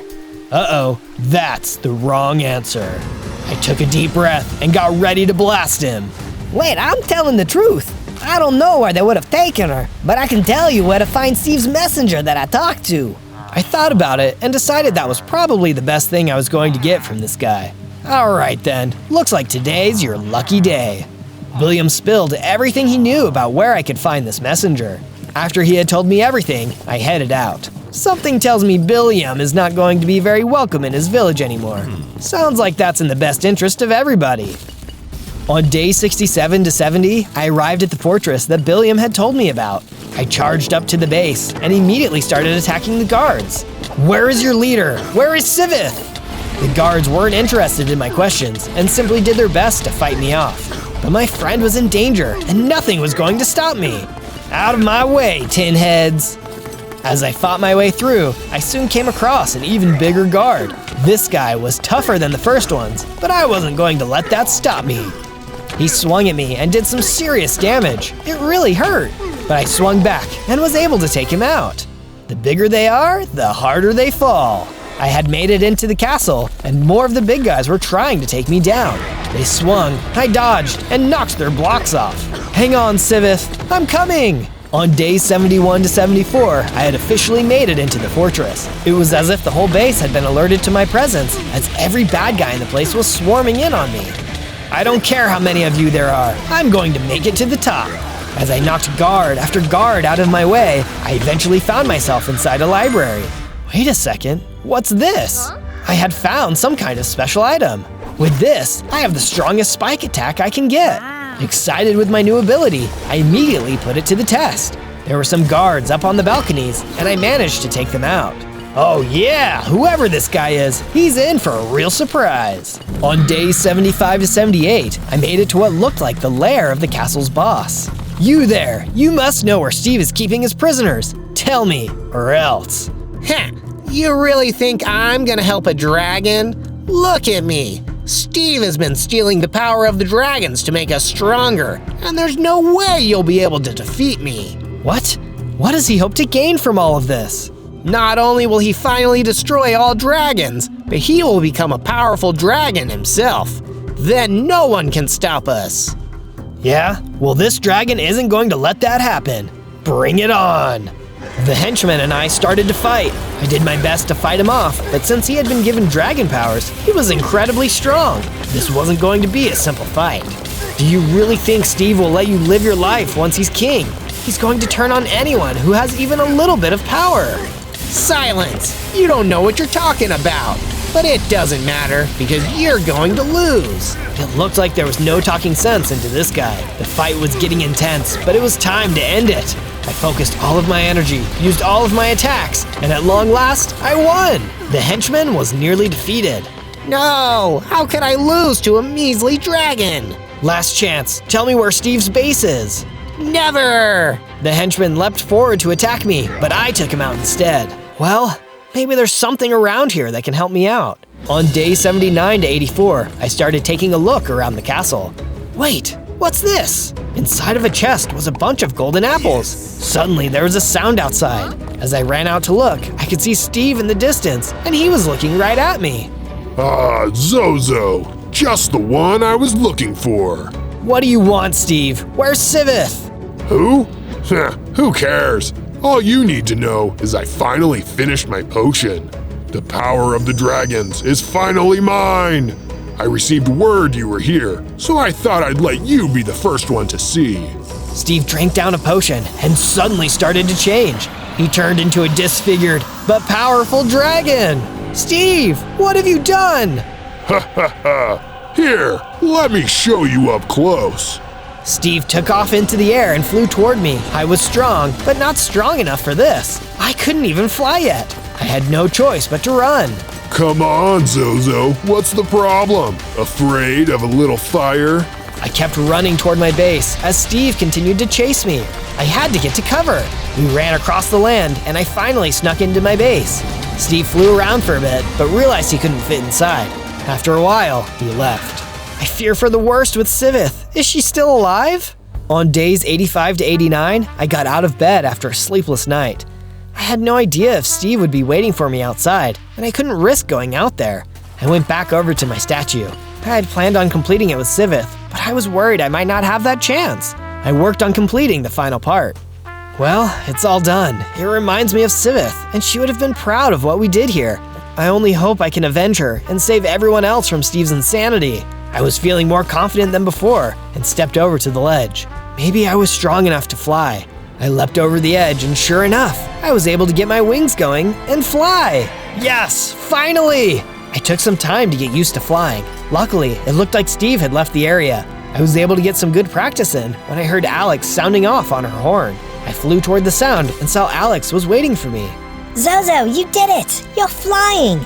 This is great news! Thanks! I just wish I knew where Steve's base was. One way or another, I've got to end this. Well, I've got some good news for you. I found it! I couldn't believe it. Maybe now we could finally get revenge for all the wrongs Steve had done. Even though I was feeling stronger though, I was still worried about how we could defeat Steve. Steve is afraid of anything that might harm him, so he likes to keep that close to him. When we get to his base, we should take a look around. There might be something there that can help. On days 90 to 94, I flew to Steve's base. As I landed outside the base, I met up with Alex. Wait a second, how did you beat me here? I was flying. Oh, I have another highway set up, so I can get around pretty quick. Oh yeah, that's a good idea. So have you seen Steve? Not yet. I think you should be good to head inside. I'll wait out here and let you know if Steve shows up. Sounds like a plan. Stay safe. I took off and flew over the wall, landing in the courtyard. The place was full of half-dragon guards. Oh man, what happened to you guys? As I fought off the guards, I realized that these must have been Steve's failed dragon transformation experiments. That guy was twisted. Even though they were failed experiments, they were still really strong. I was able to hold them off, but I lost some pieces of my armor in the process. Whew, okay, that was tough. Let's move in deeper and see what we can find. On days 95 to 97, I moved even deeper into the base. Jeez, this place is huge! I soon found myself in what looked to be a forge room. I decided to take a look around and see if I could find anything that could help me in my fight. There was a cool dragon statue nearby. Then I noticed a chest was near it. I wonder what could be in here. I opened the chest and saw it was full of netherite gear. This just might give me the boost I need to win the fight. I kept on exploring when suddenly I was attacked by more of Steve's minions. How many of you guys are there? I smacked as many of them out of the way as I could. If there were guys down here, I must be getting close. I was finally going to be able to get my revenge. After I defeated the last of the minions, I came face to face with another one of Steve's stronger dragon guards. The last fight against one of you was hard. Let's hope this time can be better. We both sprang into action, hitting each other and firing off different attacks. He was still really strong, but my new equipment was doing its job. I managed to get him lined up with a cliff. Hang on to your horns! I gave him a good whack and sent him flying over the edge to his doom. Bet you wish you had the power to fly. On day 98, I moved even deeper into the base. It was starting to get really cold and wet. How deep underground had I gone? More guards? No problem. At this point, I was getting pretty good at fighting these guards. That's when I realized there was a dragon in a cage nearby. It was Sivith. I defeated the last of the guards, then hurried over to the cages. Hang on, I'll get you out. I used my sonic attack and opened up the cage, freeing my small friend. I was excited to see she was still alive, but had a question to ask her. I was scared to ask, but I had to know the answer. Sivith, I'm so happy you're alive. Have you by any chance seen my mother down here? A sad expression came over Sivith's face. I have, but unfortunately she's gone. We were only both here for a short while, but I believe she saved my life. What do you mean? When Steve came to extract her powers from her, she gave him even more power than she needed to. More power? Why would she do that? That just let him turn into a dragon sooner. It's true, but you have to understand that she was out of time, and Steve would have used my power next. He was going to figure the transformation out, but your mom sacrificed herself to be sure Steve wouldn't need to hurt me too. Wow, I understand. She was always looking out for others. She also told me that she believed in you, and she knew even if Steve was able to harness dragon powers, you would be able to defeat him. She told me to give this to you when you arrived. Sivith tossed something out on the ground. Warden's heart. This was a gift to my mom from my dad. I had always heard that there was a special power inside of it that combined the power of the dragon and the warden. But before I could investigate any further, I heard a noise from Alex's horn. Steve must be here. Come on, Sivith, let's get out of here. On day 99, Sivith and I arrived back outside of the base. Alex was waiting, and we hurried over to her. Watch out! Steve is... Just then, Steve came smashing down into the courtyard in his dragon form. Sorry to break up the party, but you three have been getting on my nerves. It's over, Steve. You might look like a dragon, but you will never truly be one. It's time for you to pay for your crimes. Is that so? Well, come and get me, Warden. Warden? Zozo, use the Warden's heart. I quickly grabbed the Warden's heart and activated it. I felt an amazing amount of energy flow through me, and I leveled up into my strongest, most powerful form. I can feel the full power of the Ender Dragon and the Warden within me. You're going down, Steve. Steve let out a growl as we started to fight. We flew around, launching our dragon's breath at each other. The sound of our battle could be heard for miles. Give it up, Steve. I have the power of the two most powerful beings in the land. You can't hope to defeat me. You're just a freaky mix of two creatures. Hey man, look who's talking! I finally landed a powerful blow, which brought Steve down to his final heart. I soared high and dive-bombed him, delivering the final blow. Oh, no! Steve started to explode as his head spun violently. His entire being was glitching out of existence. And stay out of our land! On day 100, Sivith, Alex, and I all made it back to our base. We had lost our families and close friends, but together we would be our own new family. And if anyone else was in trouble, we'd be here to help them out. On day 101, I was on top of the world, flying around the Alps as a fully grown warden dragon, one of the strongest creatures in the overworld. I've got all my special abilities and 100 hearts. It doesn't get much better than this. But while I was busy flying and celebrating, I didn't even notice that someone was standing on the Alps. It was a scary-looking robot, and he was staring right at me with his big red eyes. I wonder who that is. Dragon detected. Deploy attack 6. Depowering energy blast. Before I could even react, the robot shot me with an energy blast, and something terrible happened. I fell down to the ground, feeling myself getting smaller and weaker. My 100 hearts went back down to a measly 10, and almost all of my powers disappeared. And not just that, all of my equipment disappeared too. What? This is impossible! The robot came running over to me. Who are you? Why are you doing this? I am Dragon Slayer 3000. My primary directive is to destroy all dragons. Initiate Dragon Killer Blade. He pulled out a scary-looking sword and charged towards me. Lucky for me, I at least had one power left, flight. I flew off as quickly as I could, leaving Dragon Slayer 3000 in the dust. I landed on the ground nearby and was immediately attacked by a saber-toothed pig. I was so weak now, I couldn't even fight back, so I just flew away as fast as I could until I got somewhere safe. I was on top of the world, and now I'm on the bottom. How could this happen? I took a second to breathe and rest. I needed a way to get my powers back and defeat Dragon Slayer 3000. On day 102, I traveled out of the cold, unforgiving world of the Alps and made my way into the nearby cherry blossom forest. Yeah, this is more like it. I just went through a traumatic event. I need somewhere nice and calm to stay. But before I could make myself a new base to stay, I needed to make myself a whole new set of tools. I busted down a tree and made myself a crafting table and a wooden pickaxe. That's a good start. Now let's go for stone. I mined into the ground with my wooden pickaxe and started collecting stone until I had enough to create a stone pickaxe, axe, and stone sword. It's building time! I started cutting down some of the cherry blossom trees until I'd collected enough materials to start constructing my base. I started small at first, seeing as I was small now too, building a room for myself to sleep in. But I didn't have enough material to finish the roof, so I went into the woods to collect more materials. That's when I ran into an angry zombie spoiner. Oh no, this day is bad enough already. I don't want to deal with any zombies today. I pulled out my stone sword and fought him off. Lucky for me, I still wasn't too weak to take down a zombie spoiner. Phew, now back to base building. I collected the materials I needed, then went back to my base to finish off the roof.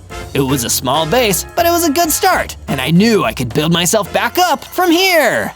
On day 103, I decided to travel around, hoping to collect some more wood for constructing my base and find out more about the crazy robot that had attacked me back in the Alps. That's why I went to the coniferous forest, but this forest wasn't quite as welcoming as the cherry blossom forest.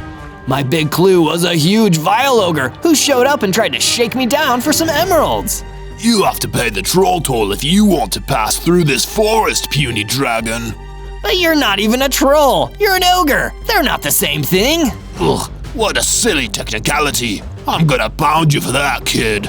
He gave me a powerful whack after that, taking off a few of my hearts. Remembering the powerful dragon I once was, I pulled out my stone sword and fought back until the vile ogre was defeated.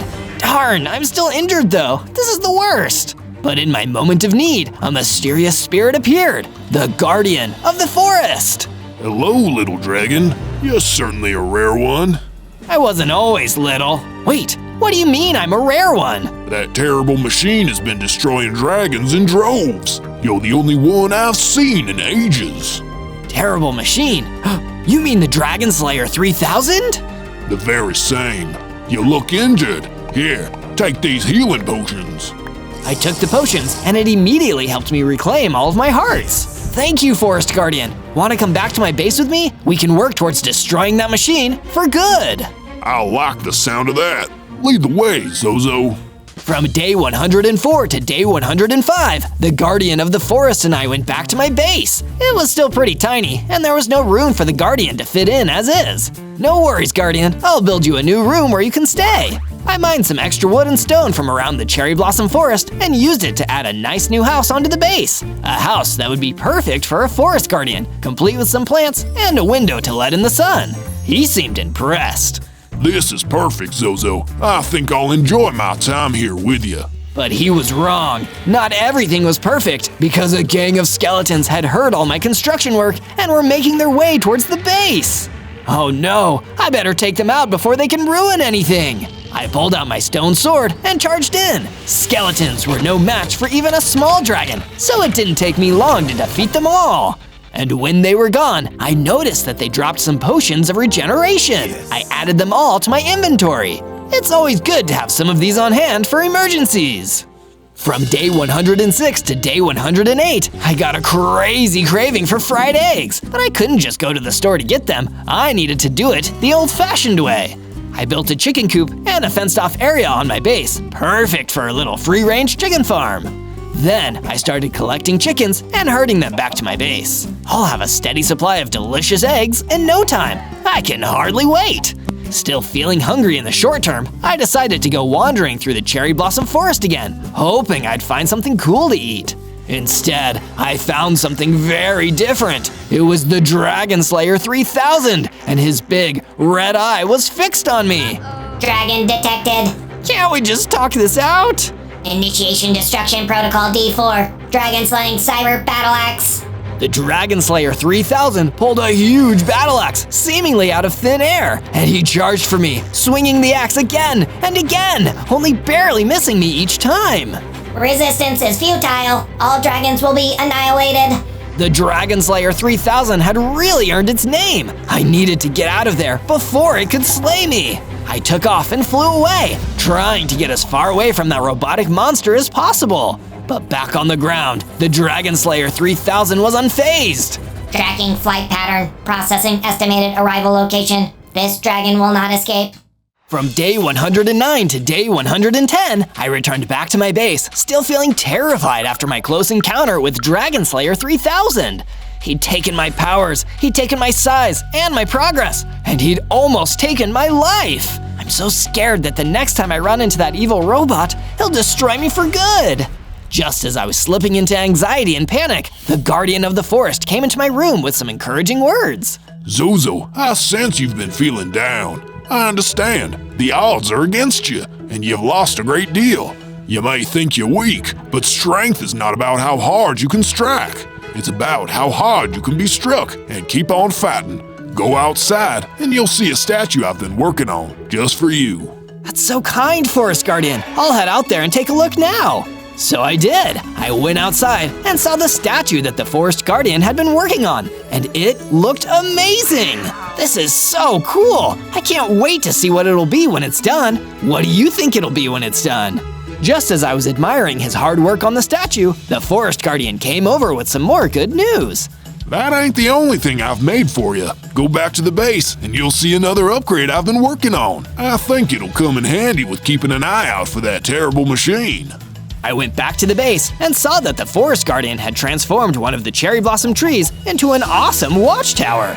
It would be a perfect way to keep an eye on the forest around us and know if the Dragon Slayer 3000 was on his way. I'm starting to feel more powerful again already. I can do this thing! From day 111 to day 112, feeling more confident than before, I went back out into the cherry blossom forest to understand my surroundings better. This time, if I ran into the robot, I wouldn't run away like a scared little coward. I'd stand up for myself and fight like a real dragon. But lucky for me, I didn't run into the Dragon Slayer 3000 at all. Instead, I found my way to a cozy little cabin where a friendly old witch was waiting. Hello there, dearie. You look a little tired from all your wandering. How about you rest here and talk with me for a little bit? I'd love that, thank you. I'm Zozo. So what are you doing out here, sweetheart? You are walking with a real sense of purpose. As a matter of fact, I do have a purpose. I'm trying to get my dragon strength back so I can defeat the Dragon Slayer 3000. Oh dear. What's wrong? It's just that if you're planning on going up against that metal monstrosity, I recommend you be extremely careful. You have no idea the terrible things it's capable of. There used to be many dragons around here, and not just little baby ones like you. Adult dragons at their full power, and within 100 days, the Dragon Slayer 3000 wiped them all out, one by one. You'll need to be exceptionally powerful if you want to defeat it. Well, that sure fills me with confidence. From day 113 to day 115, I returned to the coniferous forest, wondering if there was anything valuable I'd missed during my first trip there. You can only imagine my surprise when another big, mean Vile Ogre jumped out of the woods, right in front of me. Wait, how can you be here? Didn't I defeat you before? Oh, that was my brother. He was out here, minding his own business, and you started to fight with him. He was literally trying to shake me down for money in a forest he didn't own. He even hit me first. That doesn't sound like him at all. For defaming my brother's memory, you're going down, you teeny tiny little dragon. The Vile Ogre attacked me! He fought just like his brother, but this time I was prepared. Before he could take too much health from me, I defeated him with my stone sword and leveled up. I got bigger, and my total hearts rose up to 20, and I gained back one of my most important abilities, fire breathing. I'm getting my dragon mojo back, baby. From day 116 to day 119, seeing as I'd upgraded my size and strength, I figured it was time to level up my weapons and equipment too. That's why I found my way to an underground cavern that was perfect for mining myself some extra materials, specifically some iron ore. Once I'd gathered up enough, I started building an underground furnace so I could smelt the ore into ingots and start creating all my new gear. But I was interrupted by another nasty creature living in the underground cavern, a deadly giant cave spider, and he thought I looked like a delicious dragon snack. Well, I hope you like your meals extra spicy, cave spider. I huffed, and I puffed, and I breathed a jet of flame right at the cave spider, scaring it back into the darkness. It definitely wouldn't bother me after that. Then I used all that iron I collected to make myself an iron sword and an iron pickaxe. I was officially stronger than ever before. And one day, I'm gonna use this sword to destroy the robot that ruined my life. From day 120 to day 122, I spent one day just resting at the base, having no idea that the day after would bring me my toughest battle yet. That day started with the Guardian of the Forest waking me up in a blind panic and telling me the last thing I wanted to hear at that moment. Zozo, Dragon Slayer 3000, he's here! He's practically outside the gates! We need to stop him before it's too late! Oh no! I ran as quickly as I could. I hoped that I'd been dreaming for a while until I saw that the Forest Guardian was absolutely right. Dragon Slayer 3000 was standing right next to the base, carrying his battle axe. Dragon detected. Initiate destruction methods. Wait! Why do you want to destroy us dragons so badly? Is it something we did to you? What you do to me is irrelevant. My programming dictates that I must destroy all dragons I detect at all costs. Who programmed you like that anyway? You do not need to know. Battle axe attack initiated. Talking time was over. Dragon Slayer 3000 ran at me with his battle axe again, getting 2 strikes in before I was able to hit him back with my sword. And when I did, it didn't seem to cause much damage. I decided with the threat of getting slain right here in front of me, it was time to unleash my latest dragon power, Fire Breath. I breathed my fire at Dragon Slayer 3000, and it almost seemed to short-circuit him for a moment. He backed away, looking confused. Dragon has accessed fire abilities. Activate contingency plan G6. Retreat mode initiated. And with that, the Dragon Slayer 3000 fled back into the forest and out of sight. I hadn't defeated him fully this time, but somehow, after this fight, I finally understood that this monster wasn't invincible. If I kept getting stronger, I could defeat him once and for all. From day 123 to day 126, I was working on creating a weapon upgrade for my iron sword. After seeing how Dragon Slayer 3000 reacted to me using my fire breathing on him, I thought he might have some kind of weakness to fire. That's why I applied the fire aspect enchantment, which would lend extra fire damage to every single swing of my sword. This is really gonna help me out on my quest. And if you'd also like to help me out on my quest, search ZOZO in the search bar to find and watch more adventures with me, Zozo. We're gonna have an awesome time! From day 127 to day 131, the Guardian of the Forest came over to share some less stressful news with me than the last time. Zozo, I've done more work on the statue. Come check it out. Of course, I'll be right over. I met with the Guardian outside and saw all of the amazing work he'd been doing on the statue. It looked so cool. The Guardian certainly had a real talent for building statues. But for this next part, I need your help, Zozo. The statue is coming along nicely, but I need some ebony logs to really take it to the next level. Would you be able to journey out to the ebony forest and get me some? I'll be there and back before you know it. That was a bit of an exaggeration, but I did travel out to the ebony forest as quickly as I could gather up the material I needed for the Forest Guardian statue. On the way there, I ran into an Enderman who really didn't like intruders entering his forest, even if they were just dropping in to grab some equipment. You better not tell me I need to pay the Enderman toll. Thankfully, some fire breath was enough to scare the Enderman away. And I was able to gather up plenty of the material the Guardian of the Forest needed to keep building and improving the statue. From day 132 to day 135, I started making my way back to the Ebony Forest, eager to give all the materials I'd gathered over to the Forest Guardian.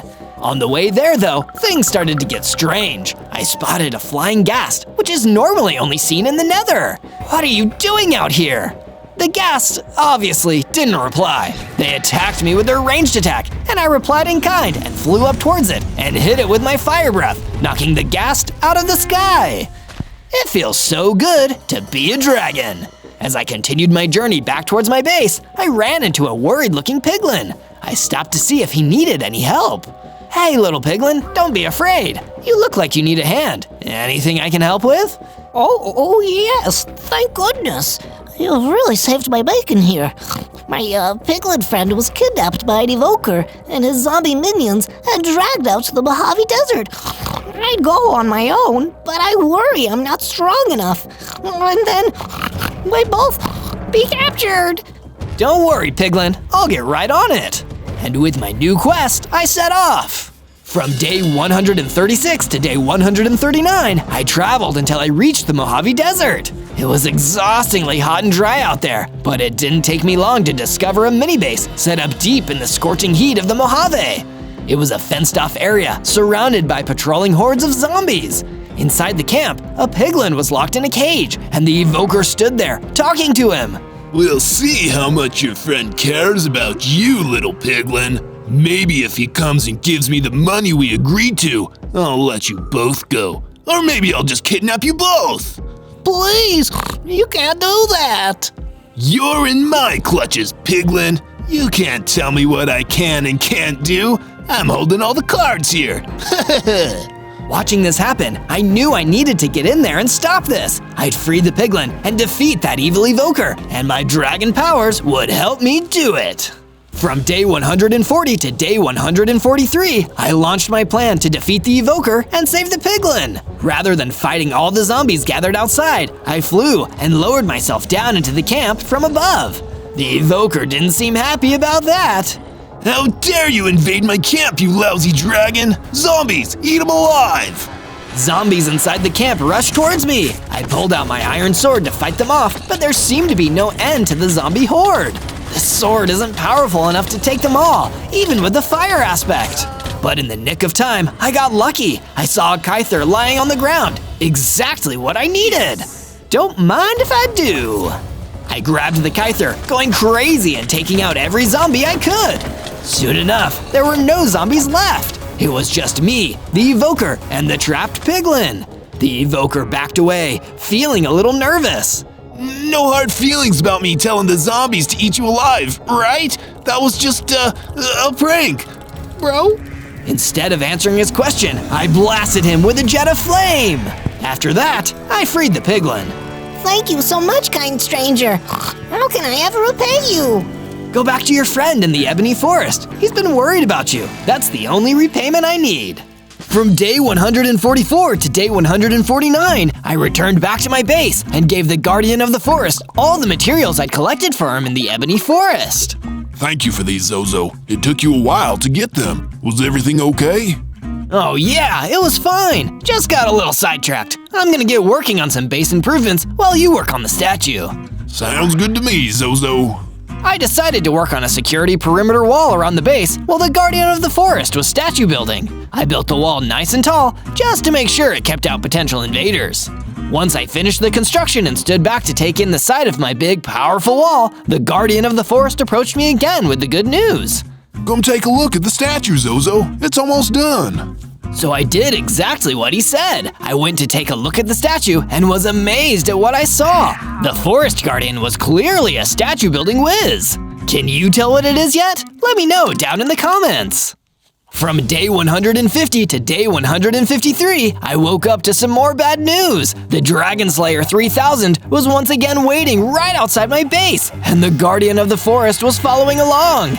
Oh no, he's kidnapped my friend! But I couldn't just chase after them, because at the exact same time, a group of husks that the evil machine must have led here were attacking my base.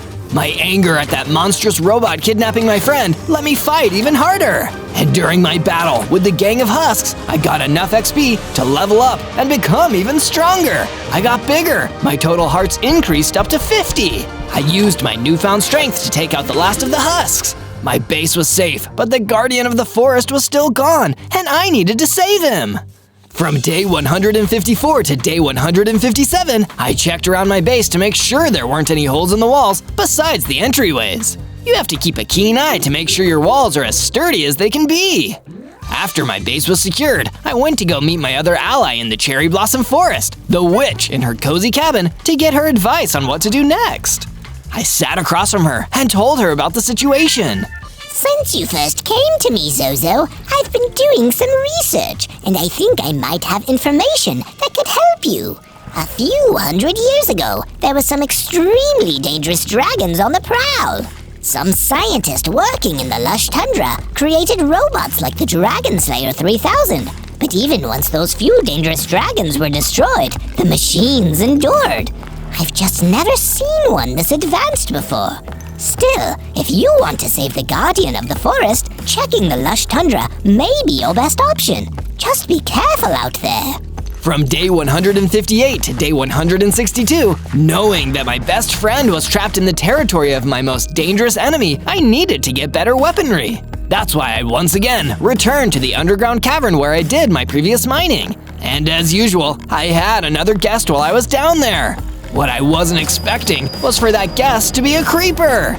I panicked as it skittered towards me, ready to explode. It was terrifying, but I managed to get away just in time. Boom! The creeper exploded.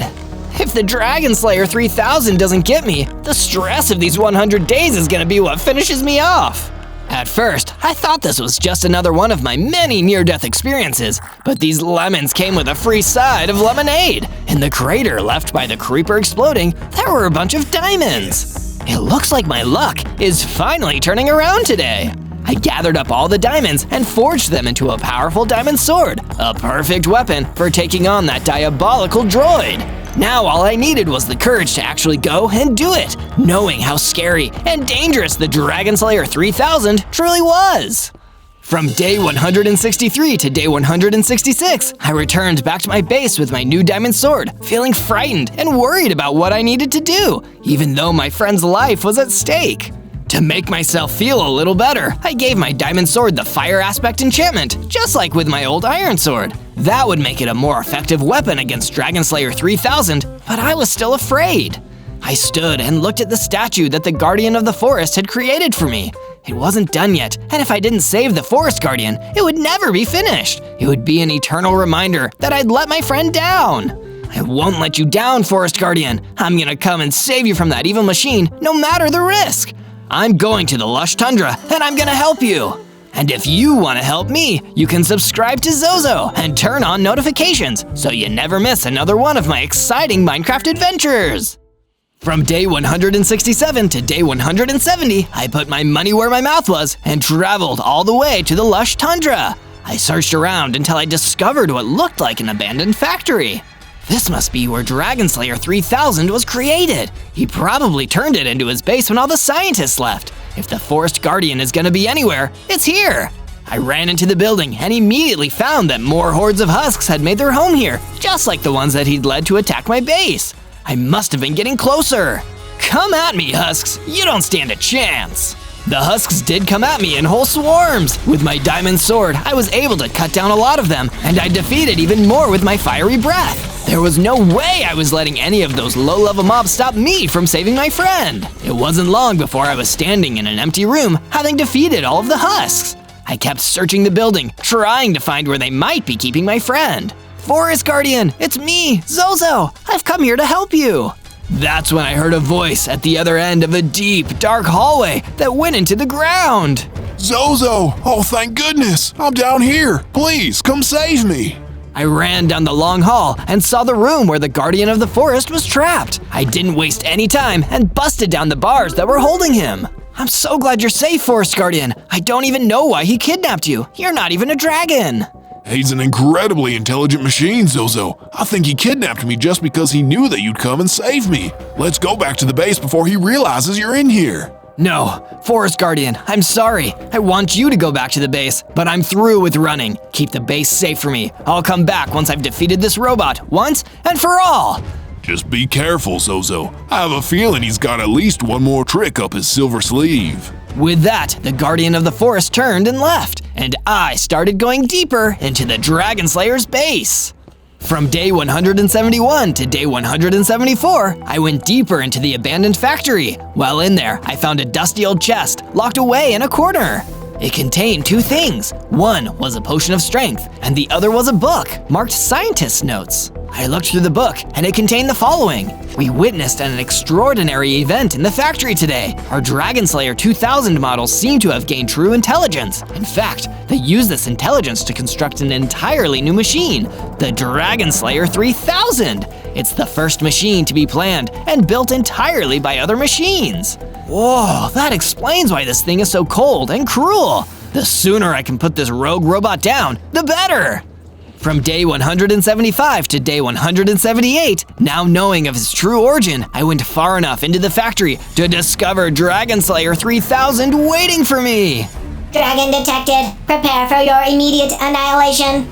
Funny, I was about to say the exact same thing to you. I didn't want to waste any more time talking to this evil machine. Instead, I ran in and pulled out my diamond sword. I hit the robot again and again and again, not even giving him a chance to fight back. I wanted to end it there and then. But before I could deliver the final blow, Dragon Slayer 3000 stepped away and ran into a nearby room. I went running after him as fast as I could. I'm not gonna let you get away with this anymore, Dragon Slayer. Your days of hunting us dragons are over. From day 179 to day 184, I entered the main chamber of the factory. It was large and completely abandoned, but I still saw the glowing red eye of the Dragon Slayer 3000 staring at me. But this time, I wasn't going to let him go. I defeated him and sent him running before. Now it was time to finish him off. Time for the Dragon Slayer 3000 to get slayed by a dragon. I've got to say, Dragon Slayer, I enjoy the irony. I wasn't programmed to have any sense of irony. It is of no use to me. The point is, I'm going to destroy you for everything you've done to me and dragons like me. There's no place in the world for a machine like you. Then I will have to upgrade. Activate Contingency Plan Z13, Metamorphosis Protocol. What? Dragon Slayer 3000 began to transform, getting bigger, scarier, and way more advanced. I'd never seen anything like it. All my confidence in the fight completely drained away in that moment. Upgrade complete. I am now Dragon Slayer 4000, the ultimate stage of my technological evolution. My capabilities have increased, and I can now destroy even the strongest dragons. You cannot harm me, Zozo. Oh no, I think I may have overestimated my ability here. Destruction Blast. The new Dragon Slayer 4000 blasted an even more powerful energy weapon. I was able to dodge it in the nick of time and ran out of there as fast as I could. I need to figure something out fast or I'm doomed. From day 185 to day 189, I returned to my base in a blind panic. I immediately went up to the Guardian of the Forest. Hello again, Zozo. Thank you again for saving me. Ready to celebrate finally defeating Dragon Slayer 3000? Not quite. Kind of the opposite, actually. Dragon Slayer 3000 got even more powerful. He upgraded into Dragon Slayer 4000. And I don't know how I'm gonna defeat him like that. Oh no, that's the last thing we wanted to happen. Here, take this knockback enchantment. It'll make your attacks a little more effective. I believe someone is here to see you. In the meantime, I'm gonna go finish up the statue. Who's come to visit me? It turned out that it was none other than the witch, coming straight to my base to deliver some valuable news. Zozo, I have something that I think you'll want to hear. Please tell me it's good news. Oh yes, very good news. I've tracked down something that can fast-track your leveling up. A special potion known as Dragon Serum. It will help you grow into a full-sized dragon with all the relevant special abilities. They say it ran out years ago, but I've tracked down one more bottle of it in a single chest. That's amazing! Do you know where I can find this chest? It's in a place you may find familiar, the Mojave Desert. That's perfect! I'll set off right away. Stay at my base in the meantime, Miss Witch, just to be safe. But before I could leave, I heard the Guardian of the Forest calling out for me. Before you go, Zozo, I have something to show you. The statue is finally finished. Excited to see what the Guardian of the Forest had created, I flew up high towards the mountains next to my base to get a better view. It was amazing! A beautiful statue of a powerful adult warden dragon. It looked exactly like I did before the Dragon Slayer stole all of my power. Thank you, Forest Guardian. This is truly awesome. And when I get my hands on that dragon serum, that's gonna be me again.